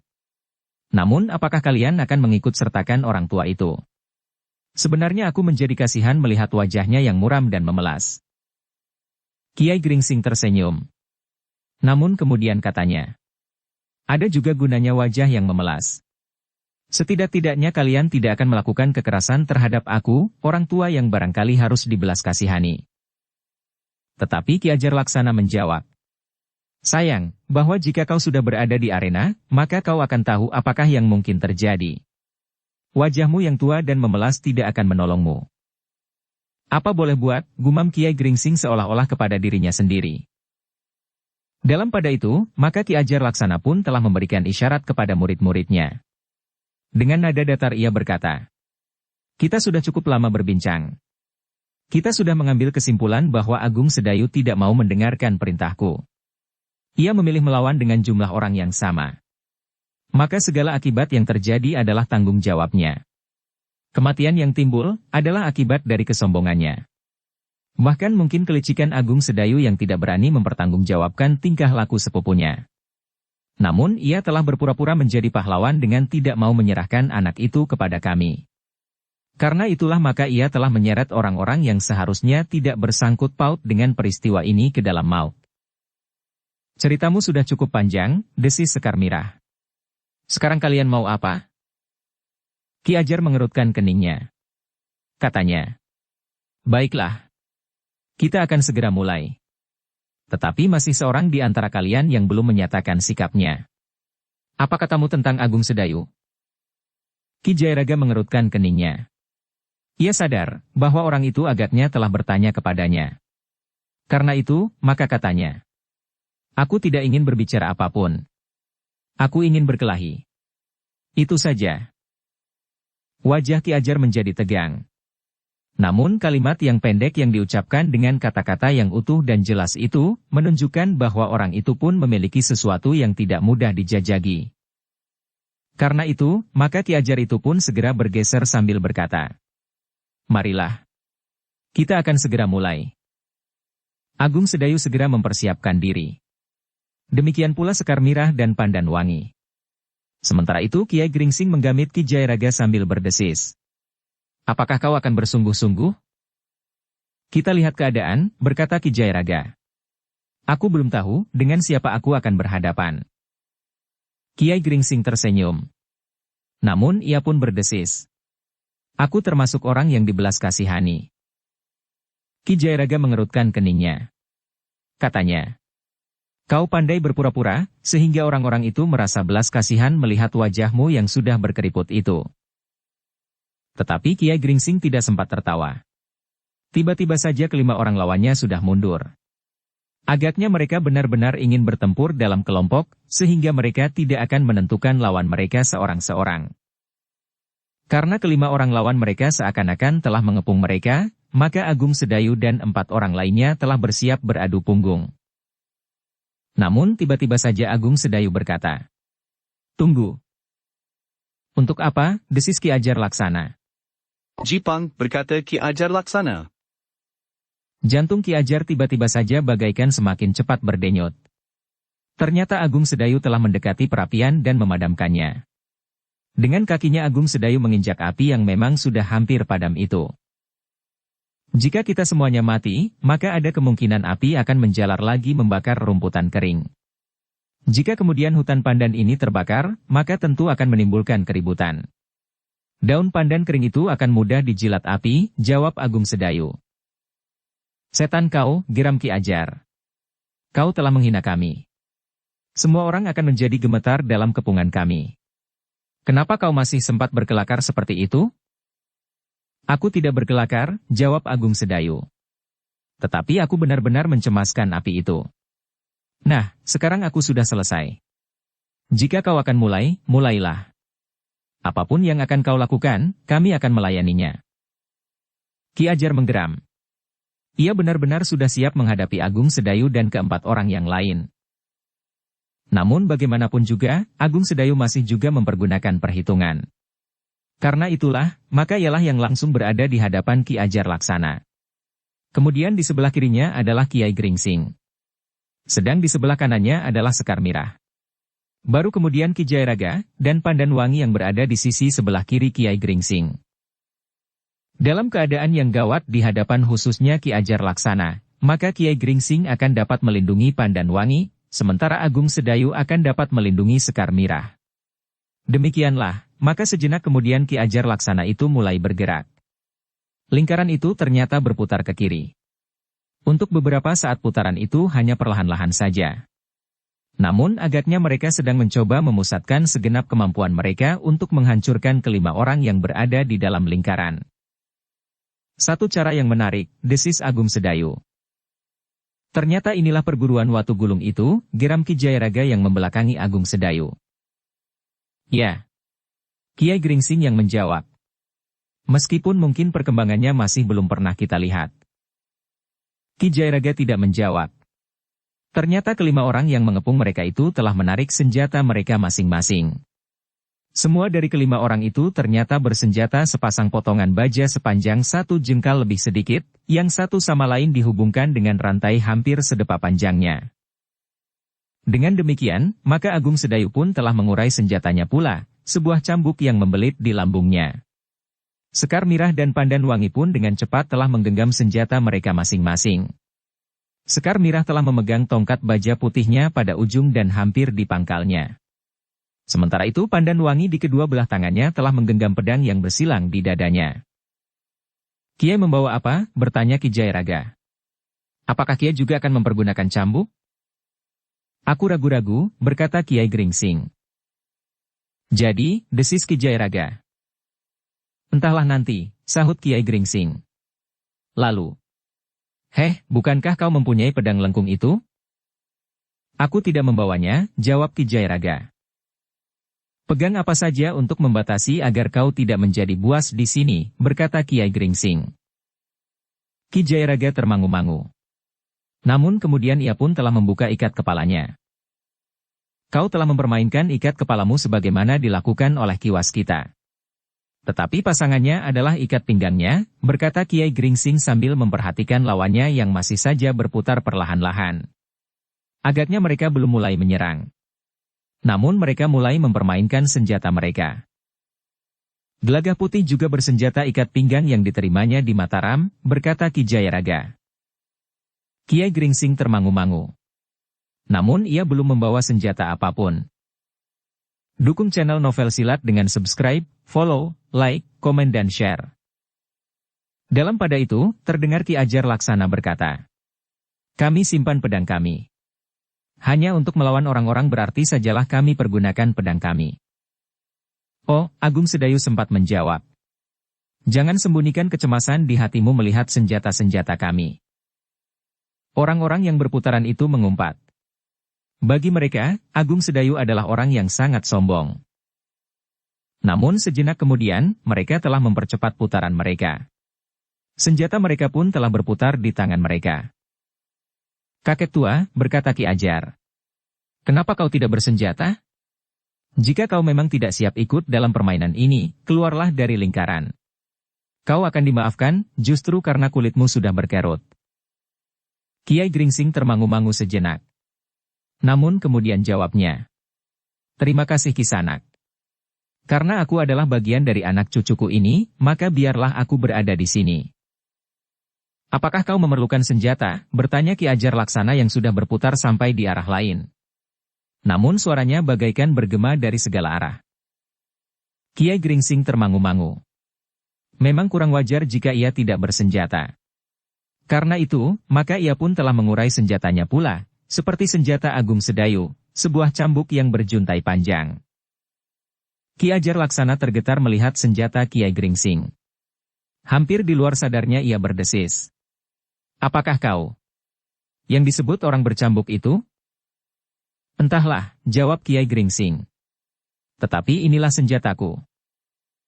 Kenapa senjatamu sama dengan senjata Agung Sedayu? Bertanya Ki Ajar Laksana. Apa salahnya? Jika aku bersenjata pedang, kenapa senjataku sama dengan senjatamu selain tongkat baja berantai itu? Jawab Kiai Gringsing. Gila. Apakah kau guru Agung Sedayu? Suara Ki Ajar meninggi. Agung Sedayulah yang menjawab. Ya. Orang tua yang kau anggap memelas dan kau minta keluar dari lingkaran jamuran ini adalah guruku. Anak setan, geram Ki Ajar Laksana. Nah, segalanya belum terlanjur. Apakah kita dapat mengurungkan permainan jamuran ini? Bertanya Agung Sedayu. Mungkin kita mempunyai cara lain yang bukan kekerasan untuk menyelesaikan persoalan ini? Persetan, geram Ki Ajar Laksana. Jangan memperkecil arti perguruan kami. Pada saatnya nanti kalian akan menyesal meskipun terlambat. Kesombongan kalian harus kalian tebus dengan cara kematian yang pahit. Jadi, kita akan meneruskan permainan ini? Kami sudah memberitahukan siapa kami. Seharusnya kalian dapat menilai seberapa tinggi kemampuan kalian dibandingkan dengan kami, berkata Agung Sedayu. Ki Ajar Laksana menggeram. Putaran itu pun menjadi semakin cepat. Tongkat-tongkat baja pendek yang ada di tangan mereka itu pun berputar semakin cepat. Agung Sedayu tidak berbicara lagi. Menilik sikap lawannya, mereka sudah siap untuk menyerang dengan cara mereka. Sebenarnya lah, maka satu dua di antara kelima orang itu mulai mengayunkan tongkat-tongkat baja mereka. Mereka memutar salah satu dari potongan baja itu di atas kepala. Kemudian putaran itu berkisar pada bidang yang berubah. Dengan cepat potongan baja itu mematuk lawan. Tetapi kelima orang yang di tengah-tengah putaran itu sudah bersiap. Sasaran serangan mereka yang pertama adalah Agung Sedayu. Namun Agung Sedayu hanya menggeliat saja, sehingga potongan baja itu tidak mengenainya. Ternyata murid Ki Ajar yang lain telah mengayunkan senjatanya pula. Justru mematuk dengan derasnya mengarah Sekar Mirah. Berbeda dengan Agung Sedayu, maka Sekar Mirah yang memiliki kecepatan gerak itu, tiba-tiba saja telah memukul tongkat baja pendek yang terikat pada ujung rantai itu. Pukulan Sekar Mirah yang dilandasi dengan kekuatan cadangannya itu benar-benar mengejutkan lawannya. Tongkat baja pendek yang terikat dengan rantai di kedua ujung itu telah terpental dengan keras. Benar-benar mengejutkan. Bahkan terasa tangan murid Ki Ajar yang telah mencoba menyerang Sekar Mirah itu menjadi sakit. Anak iblis, geram orang itu.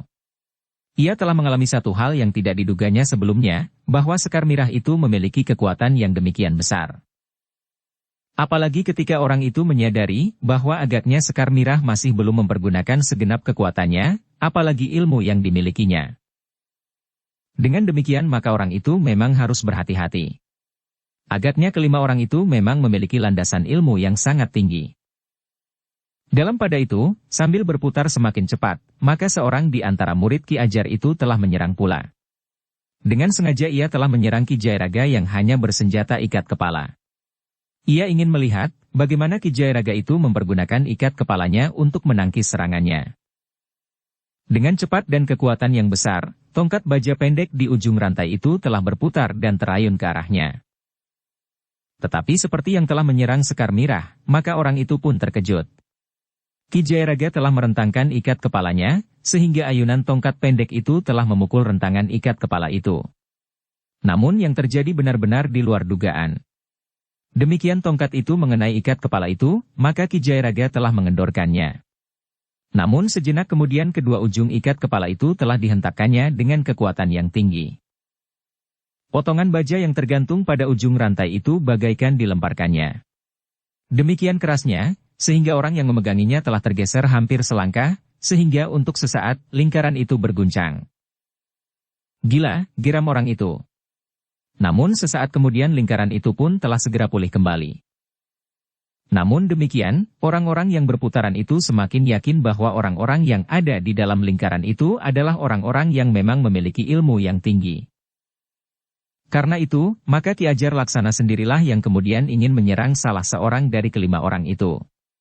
Persoalan yang utama adalah persoalannya dengan Agung Sedayu.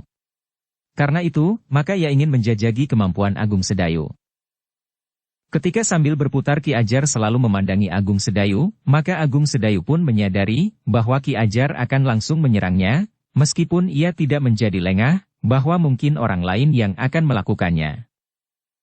Beberapa saat kemudian, maka putaran itu pun menjadi semakin cepat.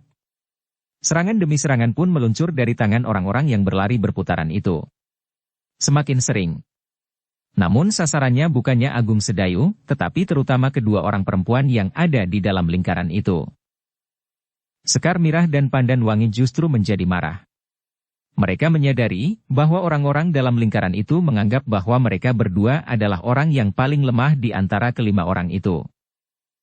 Namun keduanya memang menyadari bahwa dibandingkan dengan Agung Sedayu, Kiai Gringsing dan Ki Jayaraga, mereka memang orang-orang yang paling lemah. Tetapi itu bukan berarti bahwa mereka berada di bawah tingkat kemampuan orang yang berlari-lari itu. Tetapi untuk beberapa saat keduanya tidak berbuat sesuatu kecuali menangkis serangan-serangan. Sementara itu, kelima orang yang berlari-lari berkeliling itu masih saja berputaran. Semakin lama justru semakin cepat. Ternyata bahwa putaran itu memang mempengaruhi lawannya. Rasa-rasanya kepala mereka memang menjadi pening. Apalagi mereka masih harus menangkis setiap serangan yang datang kepada mereka. Ternyata Sekar Mirahlah yang tidak telaten. Ketika ia sempat memandang sekilas Ki Jairaga dan Agung Sedayu yang ada di sebelah-menyebelahnya, nampaknya mereka tidak akan berbuat sesuatu. Sebenarnya lah Kiai Gringsing, Agung Sedayu dan Ki Jairaga telah memperhitungkan, jika mereka mampu bertahan, maka tenaga orang-orang itulah yang lebih dahulu akan susut. Tetapi mereka yang ada di tengah itu harus bertahan untuk tidak menjadi pening dan kehilangan pengamatan. Karena semakin cepat orang-orang itu berputar, maka gelombang serangan mereka pun akan menjadi semakin cepat pula. Tetapi Kiai Gringsing, Agung Sedayu dan Ki Jairaga yakin, bahwa mereka, termasuk Sekar Mirah dan Pandan Wangi, akan mampu menangkis setiap serangan, sehingga akhirnya kelima orang itu akan berhenti dengan sendirinya, atau mereka akan menjadi kelelahan sebelum pertempuran yang sebenarnya terjadi. Namun agaknya Sekar Mirah tidak senang diperlakukan demikian, sebagaimana Pandan Wangi. Karena itu, maka mereka mempunyai rencana untuk berbuat sesuatu. Ketika putaran menjadi semakin cepat, maka tiba-tiba saja sebuah serangan yang cepat terjulur ke arah Sekar Mirah. Sebuah di antara tongkat baja itu mematuk langsung ke dadanya. Namun Sekar Mirah yang melihat serangan itu tiba-tiba saja telah mengelak. Ia tidak menangkis dengan tongkat baja putihnya. Tetapi karena orang yang mengayun tongkat pendek pada ujung rantai itu berputar, maka tongkat pendek itu pun menyambarnya dalam putaran itu. Tetapi Sekar Mirah telah memperhitungkannya. Dengan cepat ia merendah, sehingga tongkat itu terbang di atas kepalanya. Namun pada saat yang demikian ia telah meloncat sambil berjongkok, demikian cepatnya. Tongkatnya telah terjulur lurus mengarah ke lambung orang yang sedang berputar itu. Orang itu terkejut. Ia meloncat mundur, sehingga sekali lagi putaran itu berguncang. Namun ujung tongkat Sekar Mirah tidak mengenainya. Tetapi pada saat yang demikian, orang yang berputar di belakang sasaran Sekar Mirah itulah yang menjadi berbahaya baginya. Orang itulah yang kemudian memutar tongkat pendeknya pada rantainya dan terayun mengarah ke kepala Sekar Mirah. Sekar Mirah menyadari serangan itu. Dengan cepat ia justru berguling surut, sehingga tongkat itu tidak mengenainya. Tetapi orang berikutnya lah yang siap untuk menyerangnya. Tetapi orang itu tidak sempat melakukannya. Pandan Wangi yang melihat Sekar Mirah mulai bertindak, ia pun telah meloncat menyerang orang yang siap untuk meluncurkan tongkat pendeknya. Kedua pedangnya berputar cepat seperti baling-baling, justru melibat orang yang siap menyerang Sekar Mirah. Orang itu memang terkejut. Dengan cepat ia bergeser sambil memutar tongkat bajanya di atas kepalanya untuk melindungi dirinya. Ketika orang berikutnya siap menyerang Pandan Wangi, Sekar Mirah sudah berhasil memperbaiki dirinya, dan meloncat menempati kedudukan Pandan Wangi yang ditinggalkannya. Orang-orang yang melingkar itu memang benar-benar terguncang. Lingkaran itu tiba-tiba telah melebar, cukup jauh dari kelima orang yang ada di tengah-tengah lingkaran itu. Jangan tergesa-gesa, terdengar suara Agung Sedayu. Aku tidak telaten. Jika kalian ikut serta, maka lingkaran itu tentu sudah pecah, geram Sekar Mirah. Agung Sedayu menarik nafas panjang. Ia mengenal watak Sekar Mirah. Memang ada sedikit singgungan dengan watak kakaknya Swandaru yang keras.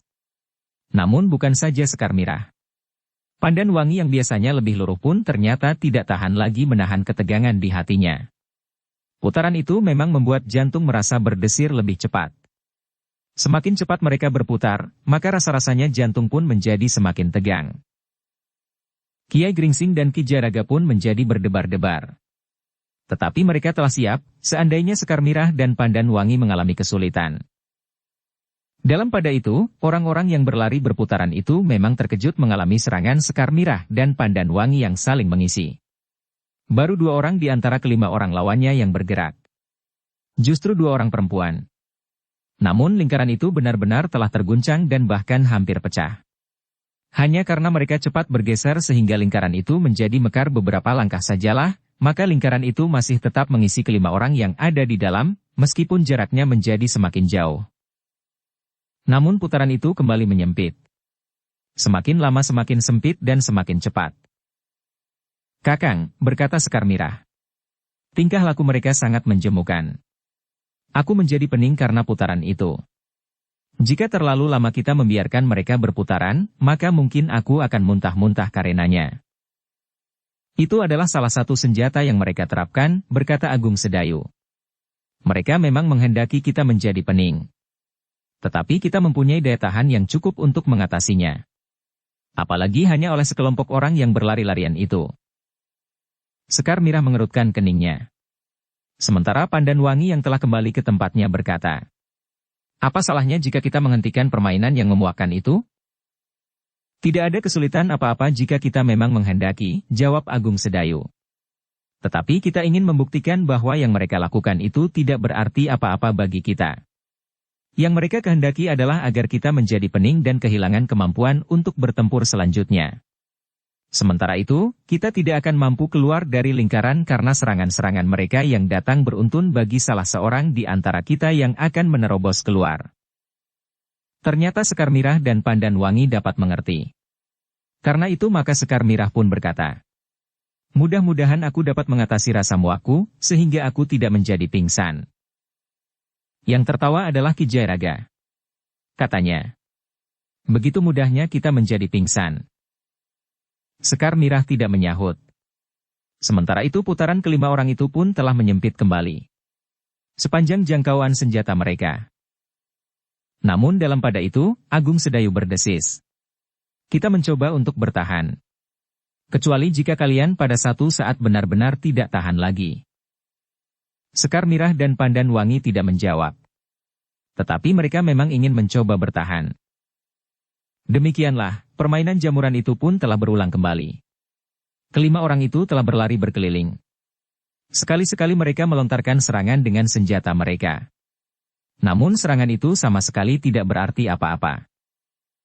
Sekar Mirah dan Pandan Wangi yang sengaja membiarkan putaran itu berlangsung, telah meningkatkan daya tahan mereka. Sebenarnya ketika mereka sengaja mengatur ketahanan diri, maka apa yang terjadi itu tidak terlalu banyak berpengaruh atas diri mereka. Mereka tidak lagi merasa pening, meskipun masih ada ketegangan di jantung mereka. Tetapi bukan karena kecemasan, tetapi sebaliknya karena mereka harus menahan diri untuk tidak berbuat sesuatu. Kelima orang itu berlari semakin cepat. Serangan mereka pun menjadi semakin cepat pula. Namun serangan-serangan mereka sama sekali tidak mengusik kelima orang yang ada di dalam putaran itu. Bahkan setiap serangan itu mengarah kepada Sekar Mirah dan Pandan Wangi, keduanya telah membentur serangan itu dengan kekuatan yang sangat besar, sehingga justru jari-jari mereka yang melontarkan serangan itulah yang menjadi sakit. Demikianlah, permainan itu berlangsung beberapa lama. Tetapi kelima orang yang berputar itu tidak berhasil mengenai lawannya sama sekali. Mereka selalu menangkis setiap serangan atau menghindarinya. Sasaran serangan itu terutama memang ditujukan kepada Sekar Mirah dan Pandan Wangi, karena mereka menganggap bahwa kedua orang perempuan itulah yang paling lemah di antara mereka. Meskipun demikian, serangan-serangan mereka itu pun tidak menyentuh sasaran sama sekali. Bahkan yang terjadi adalah sebaliknya. Serangan itu justru telah memperlemah kedudukan mereka sendiri. Ki Ajar yang memimpin serangan itu menjadi marah. Usahanya untuk membuat lawan-lawannya kehilangan keseimbangan sama sekali tidak berhasil. Karena itu, maka ia pun telah berniat untuk meningkatkan serangannya. Sasaran utamanya adalah Sekar Mirah dan Pandan Wangi. Jika semula ia selalu memperhatikan Agung Sedayu, maka ia pun merasa bahwa serangannya atas Agung Sedayu akan memerlukan pemusatan nalar budi yang mapan. Sehingga karena itu, maka agaknya ia akan lebih dahulu menyerang orang-orang yang justru dianggapnya paling lemah. Karena itu, maka Ki Ajar sendirilah yang telah memutar tongkat baja pendeknya yang terkait pada ujung rantai itu. Demikian cepatnya, sehingga putaran itu menimbulkan suara berdesing. Sekar Mirah dan Pandan Wangi yang mendengar desing putaran senjata Ki Ajar itu menjadi berdebar-debar. Justru karena mereka merasa ilmunya berada pada tataran yang paling rendah, maka mereka telah bersiap-siap menghadapi segala kemungkinan. Sebenarnya lah, beberapa putaran kemudian, tongkat baja pendek Ki Ajar itu telah meluncur mematuk dada Sekar Mirah. Demikian derasnya. Namun Sekar Mirah yang sudah bersiaga melihat serangan itu. Karena itu, maka ia pun telah bergeser ke samping. Sementara itu dengan tongkat bajanya ia telah memukul tongkat pendek Ki Ajar yang tidak mengenai sasaran. Ternyata benturan yang terjadi merupakan benturan yang mengejutkan kedua belah pihak. Hampir saja tongkat baja putih Sekar Mirah terlepas. Sementara itu, tangan Ki Ajar pun tergetar. Tenaga Sekar Mirah jauh melampaui kekuatan yang diperhitungkannya. Ki Ajar itu mengumpat. Ternyata Sekar Mirah mampu mempertahankan tongkat baja putihnya. Bahkan kekuatan benturannya telah menggetarkan tangannya. Agung Sedayu pun merasakan kedahsyatan benturan itu. Ia pun melihat kesulitan pada tangan Sekar Mirah yang menjadi sakit dan pedih pada telapak tangannya, sehingga karena itu, maka beberapa kali ia menggosok-gosokkan tangannya bergantian pada bajunya. Agung Sedayulah yang kemudian berbisik di telinganya. Kekuatan orang itu luar biasa. Jika ia menghentakkan ilmunya, jangan terkejut bila aku mencampurinya. Sekar Mirah mengerutkan keningnya. Namun Agung Sedayu cepat berkata, "Jangan merasa tersinggung dalam keadaan seperti ini. Jika kau mempunyai kesempatan, maka murid-muridnya itu tidak akan terlalu sulit bagimu untuk menundukkannya. Tetapi bukan Ki Ajar itu sendiri." Sekar Mirah menarik nafas dalam-dalam. Ia mengerti maksud Agung Sedayu. Sementara itu ia pun merasa betapa besar kekuatan Ki Ajar itu.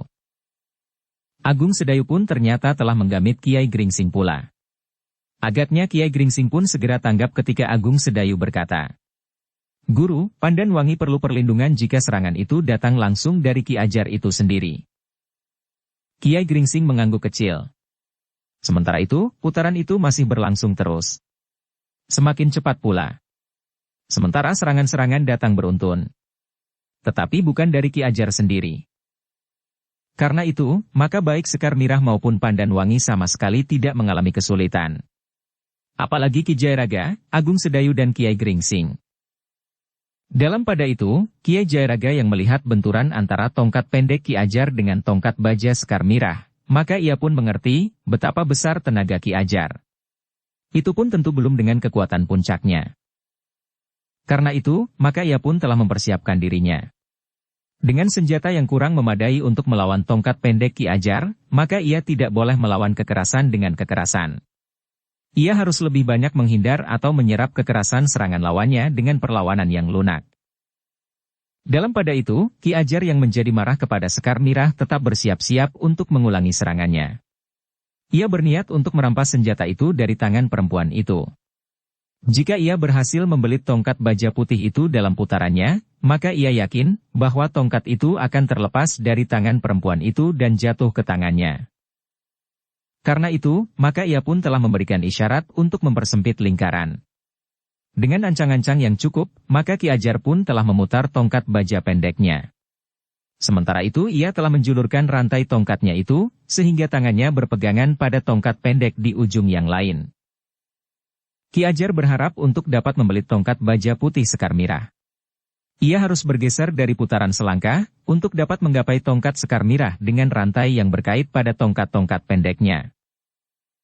Namun ketajaman penglihatan Agung Sedayu telah mengisyaratkannya kepadanya rencana Ki Ajar itu.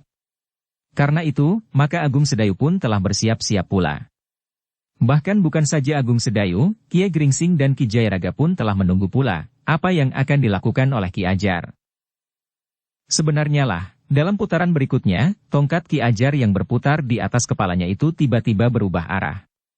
Dengan cepat tongkat itu telah menggeser bidang putarannya sehingga tiba-tiba saja tongkat itu telah menyambar Sekar Mirah.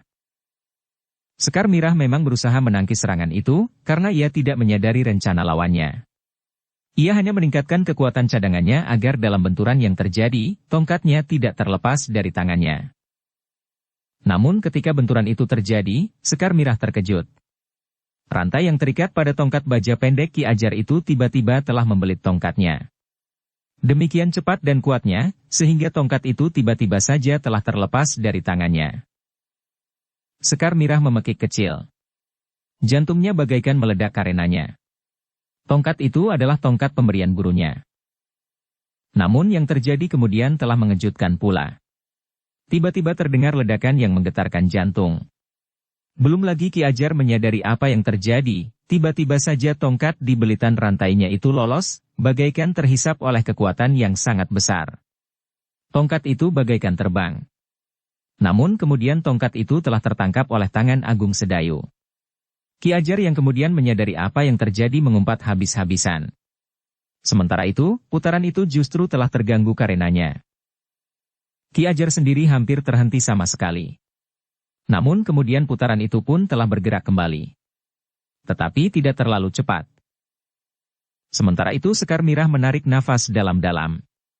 Agung Sedayu yang berdiri di sampingnya telah memberikan tongkat itu sambil berkata, "Bukan salahmu. Kekuatan orang itu memang luar biasa. Hati-hatilah. Mungkin ia akan melakukannya lagi. Usahakan untuk mengelakkan saja serangannya. Tetapi agaknya aku sependapat untuk menghentikan saja permainan ini. Memang menjemukan Kakang. Sementara itu mereka akan dapat memilih sasaran yang mereka anggap paling lemah," berkata Sekar Mirah lirih. Agung Sedayu mengangguk-angguk.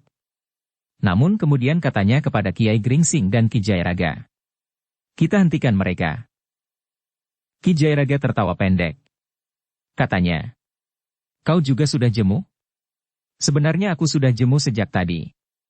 Tetapi aku tahu maksudmu. Kau berharap agar mereka menjadi letih dengan sendirinya. Namun agaknya untuk itu diperlukan waktu yang lama, sementara mereka mendapat kesempatan lebih banyak untuk menyerang. Sedangkan putaran itu memang dapat membuat kita semakin lama semakin pening. Mereka sendiri tidak menjadi pening, karena mereka melakukan latihan bertahun-tahun untuk itu." Agung Sedayu mengangguk-angguk. Sementara itu Kiai Gringsing berkata, "Kita akan menyerang khusus orang terkuat di antara mereka. Guru dan sekaligus orang yang paling mendendam karena kematian muridnya itu." Dengan demikian, maka ketiga orang yang berada di tengah-tengah lingkaran itu pun segera bersiap. Apalagi ketika mereka melihat Ki Ajar nampaknya telah mulai meningkatkan kekuatannya pula. Agaknya ia akan berusaha lagi untuk merebut tongkat Sekar Mirah yang telah kembali kepada perempuan itu.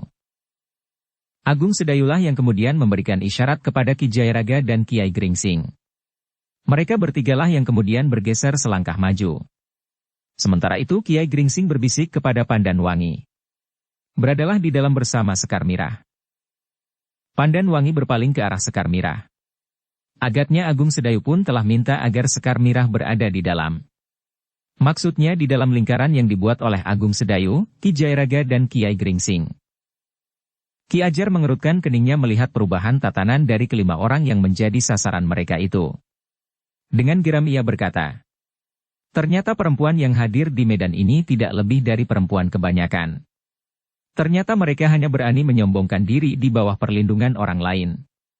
Aku kira mereka benar-benar seorang yang berilmu tinggi." Hati Sekar Mirah dan Pandan Wangi memang terbakar. Namun Agung Sedayulah yang telah menjawab. Satu pernyataan yang menarik sekali dari seorang guru sebuah perguruan yang besar. Ki Ajar menggeram. Namun tiba-tiba saja, demikian ia meluncur di hadapan Agung Sedayu, tongkat pendeknya yang terkait pada ujung rantai itu meluncur dengan cepatnya mengarah ke dahi Agung Sedayu. Namun Agung Sedayu sama sekali tidak terkejut karenanya. Dengan gerak yang tidak kalah cepatnya ia merendah, sehingga tongkat itu meluncur di atas ubun-ubunnya. Namun seperti yang sudah disepakati bersama Kiai Gringsing dan Ki Jayaraga, maka mereka benar-benar ingin memecah putaran yang ternyata memang menjemukan itu. Karena itu, maka sejenak kemudian, cambuk Agung Sedayu pun telah meledak menyambar salah seorang di antara murid Ki Ajar yang berlari berputaran di sekitarnya. Tetapi Agung Sedayu belum bersungguh-sungguh. Itulah sebabnya, maka demikian orang itu bergeser keluar dari lingkaran selangkah, maka serangan itu tidak mengenainya. Namun pada saat itu, orang yang berlari di belakangnya telah mengayunkan tongkat pendek di ujung rantainya, menyerang lambung Agung Sedayu. Agung Sedayu bergeser surut. Tetapi sekali lagi cambuknya bergetar. Orang itu pun berusaha menghindar pula seperti yang telah dilakukan oleh kawannya, kemudian meloncat kembali ke dalam lingkaran dan berputar dengan kecepatan yang semakin tinggi. Namun ternyata orang di belakangnya tidak dapat menyerang Agung Sedayu sebagaimana dilakukan oleh saudaranya yang berada di depannya. Tiba-tiba saja Ki Jayaraga telah menggerakkan ikat kepalanya pula. Ia memutar ikat kepalanya dan kemudian menghentakkannya dengan satu sudut dari ikat kepalanya itu. Memang luar biasa. Hentakan ikat kepala itu telah menimbulkan bunyi yang menggebu. Meskipun tidak mengenai orang yang sedang bergerak di depannya, namun rasa-rasanya angin yang kencang telah bertiup menampar wajahnya, sehingga untuk sejenak orang itu harus memejamkan matanya. Dalam pada itu, orang yang di belakangnya tidak sempat menyerang pula, karena cambuk Kiai Gringsing pun telah bergetar pula. Bahkan satu serangan mendatar tidak terlalu keras telah dilakukan, sehingga dua orang yang berlari di depannya harus merunduk merendah. Ternyata, orang-orang yang berputaran melingkar itu tidak lagi mendapat banyak kesempatan untuk menyerang. Sementara itu, Ki Ajar berusaha untuk menekan ketiga orang lawannya. Ia sendiri ingin menjajaki kemampuan ikat kepala Ki Jayaraga. Sehingga karena itu, maka dengan kekuatannya yang sangat besar, Ki Ajar telah mengayunkan tongkatnya menghantam ke arah leher Ki Jayaraga. Namun Ki Jayaraga tidak membenturnya dengan kekerasan. Seperti yang telah dilakukan, namun dengan lambaran kekuatan yang berlipat, ia merentangkan ikat kepalanya. Ketika sentuhan terjadi, ia mengendorkan ikat kepalanya. Seperti yang telah dilakukan pula ia menghentakkannya, namun dengan kemampuan yang jauh lebih tinggi. Sekali lagi Ki Ajar terkejut. Ternyata orang yang bersenjata ikat kepala itu pun orang yang berilmu tinggi. Dengan demikian maka Ki Ajar itu pun berkesimpulan bahwa kelima orang yang ada di dalam putaran itu memang orang-orang yang pantas disegani. Itulah sebabnya, maka Ki Ajar itu telah merubah niatnya untuk bertempur dalam kelompok.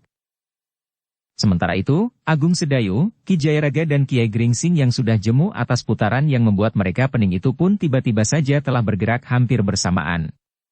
Cambuk Kiai Gringsing meledak keras sekali, disusul suara ledakan cambuk Agung Sedayu. Namun dalam pada itu, Ki Jayaraga berdesis. Kita bersungguh-sungguh atau tidak? Kenapa? Bertanya Agung Sedayu. Jika suara cambuk kalian memekakan telinga, maka bagiku kalian hanya sekedar main-main seperti penunggang kuda kepang saja, desis Ki Jayaraga. Agung Sedayu tersenyum. Namun ia pun berdesis. Bagi murid-murid orang yang menyebut dirinya Ki Ajar itu, agaknya sudah cukup. Pada saatnya kita akan berbuat lebih baik jika perlu. Ki Jayaraga tidak menjawab. Sementara itu, ia melihat putaran itu mekar selangkah, namun Agung Sedayu telah meloncat maju sambil memutar cambuknya. Serentak orang-orang yang berputar itu bersiap menyambutnya. Tetapi bukan hanya Agung Sedayu saja yang bergerak. Kiai Gringsing pun telah meledakkan cambuknya sekali lagi. Lebih keras sehingga orang-orang yang berlari melingkar itu terkejut. Dengan demikian perhatian mereka telah terpecah. Mereka tidak saja memperhatikan cambuk Agung Sedayu, tetapi juga cambuk Kiai Gringsing. Namun dalam pada itu, Ki Jayaraga bergumam. Telingaku tidak tahan mendengarnya. Selaput telingaku dapat pecah karenanya. Kiai Gringsing hanya tertawa saja. Sementara itu, Ki Jayaraga telah memutar ikat kepalanya dan menyerang pula orang-orang yang berlari-lari itu. Orang-orang yang berlari-lari itu pun telah bersiap pula untuk menyerang. Semua orang di antara mereka telah memutar senjata mereka. Tiba-tiba saja mereka telah berloncatan sambil mengayunkan tongkat-tongkat pendek mereka yang terkait di ujung rantai. Tetapi mereka sama sekali tidak menyentuh sasaran. Bahkan tiba-tiba saja salah seorang di antara mereka mengeluh tertahan. Ujung cambuk Kiai Gringsing ternyata telah menyentuh kaki salah seorang di antara mereka. Sentuhan itu tidak terlalu keras, tetapi orang itu seperti terkait kakinya justru pada saat ia berlari kencang. Karena itu, maka orang itu pun tidak mampu lagi mempertahankan keseimbangannya, sehingga ia jatuh terguling di tanah. Untunglah bahwa ia tidak terlempar ke arah pohon-pohon pandan yang berduri tajam.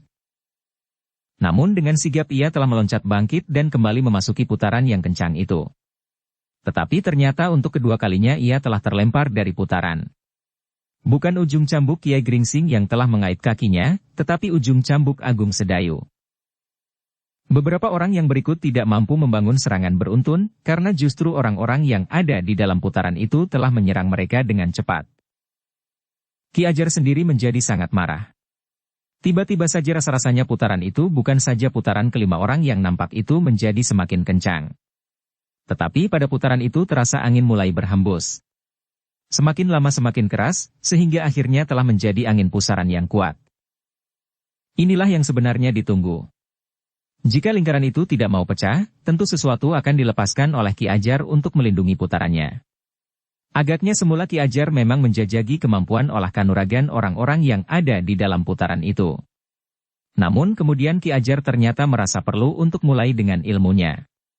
Ia ingin mempercepat usahanya untuk menekan kelima orang yang ternyata memiliki kemampuan kanuragan yang tinggi.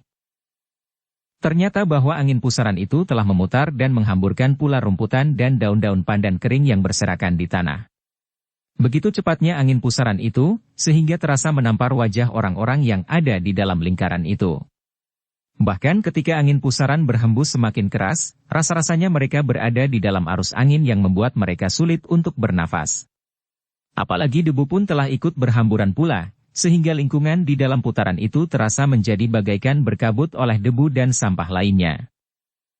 Dalam saat-saat seperti itu, maka serangan tongkat pendek dari orang-orang yang berlari-lari itu pun menjadi semakin cepat pula. Datang beruntun susul menyusul. Tetapi serangan itu tidak pernah menyentuh sasaran. Apalagi menggapai Sekar Mirah dan Pandan Wangi yang ada di bagian yang lebih dalam dari Agung Sedayu, Kiai Gringsing dan Ki Jayaraga. Untuk beberapa saat, Sekar Mirah dan Pandan Wangi memang mengalami kesulitan untuk bernafas. Namun ternyata Agung Sedayu, Kiai Gringsing dan Ki Jayaraga tidak membiarkan hal itu terjadi lebih lama. Wajah-wajah mereka dan pakaian mereka tidak ingin dikotori dengan debu dan sampah kering lebih banyak lagi. Karena itu, maka sejenak kemudian Agung Sedayu, Kiai Gringsing dan Ki Jayaraga hampir bersamaan telah menghentakkan senjata mereka masing-masing. Tidak terdengar ledakan yang memekakkan telinga. Cambuk Agung Sedayu dan Kiai Gringsing hanya melontarkan bunyi yang tidak terlalu keras, bahkan terdengar agak lunak. Demikian pula ikat kepala Ki Jayaraga. Hentakan ilmu yang dilontarkan lewat getaran ujung cambuk dan ikat kepala itu ternyata akibatnya dahsyat sekali. Angin pusaran yang berputar semakin keras oleh kekuatan ilmu Ki Ajar dibantu oleh murid-muridnya, yang telah mengangkat debu dan sampah kering dan membuat nafas menjadi sesak diikuti oleh serangan beruntun tanpa henti-hentinya, tiba-tiba bagaikan dihembus oleh angin prahara yang dahsyat sekali. Hentakan angin prahara yang tiba-tiba itu telah menyapu angin pusaran yang berputaran di sekitar kelima orang yang dikitari oleh Ki Ajar dan murid-muridnya. Beberapa saat mereka masih menyaksikan putaran angin pusaran itu hanyut oleh angin prahara sampai beberapa puluh tonggak.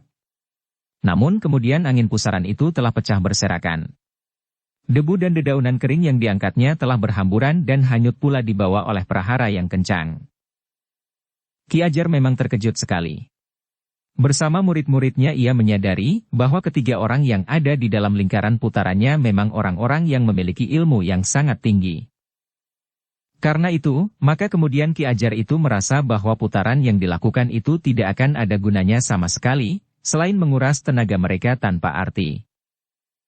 Dengan demikian maka Ki Ajar itu pun telah memberikan isyarat agar putaran itu dihentikan saja. Murid-muridnya pun sependapat. Kemampuan ilmu yang mereka lontarkan dalam putaran itu tidak memberikan arti apapun juga. Sejenak kemudian maka kelima orang yang telah menghentikan putaran mereka itu berdiri tegak, masih dalam lingkaran, seakan-akan mengepung kelima orang yang ada di dalam lingkaran itu. Bukan main, geram Ki Ajar. Agung Sedayulah yang bergeser setapak menghadap ke arah Ki Ajar itu. Jawabnya. Satu permainan yang mengasyikkan. Kalian telah mengotori pakaian kami. Baru pagi tadi aku berganti baju. Sekarang kau kotori bajuku ini. Persetan, geram Ki Ajar. Jangan mengigau seperti orang gila. Nyawamu sedang terancam. Cobalah bersikap sungguh-sungguh. Agung Sedayu justru tertawa. Katanya. Jangan membuat diri sendiri menjadi begitu tegang. Kita sudah menjajaki kemampuan kita masing-masing. Nah, apa katamu sekarang? Kau sombong sekali. Dengan sedikit ilmu yang kau miliki, kau sudah berani menantang Ki Ajar Laksana, geram Ki Ajar. Baiklah. Jangan menyesal jika kau mengalami kesulitan. Aku sudah siap, apapun yang ingin kau lakukan, sahut Agung Sedayu. Bersambung ke bab 317.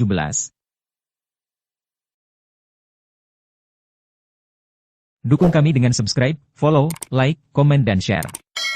Terima kasih.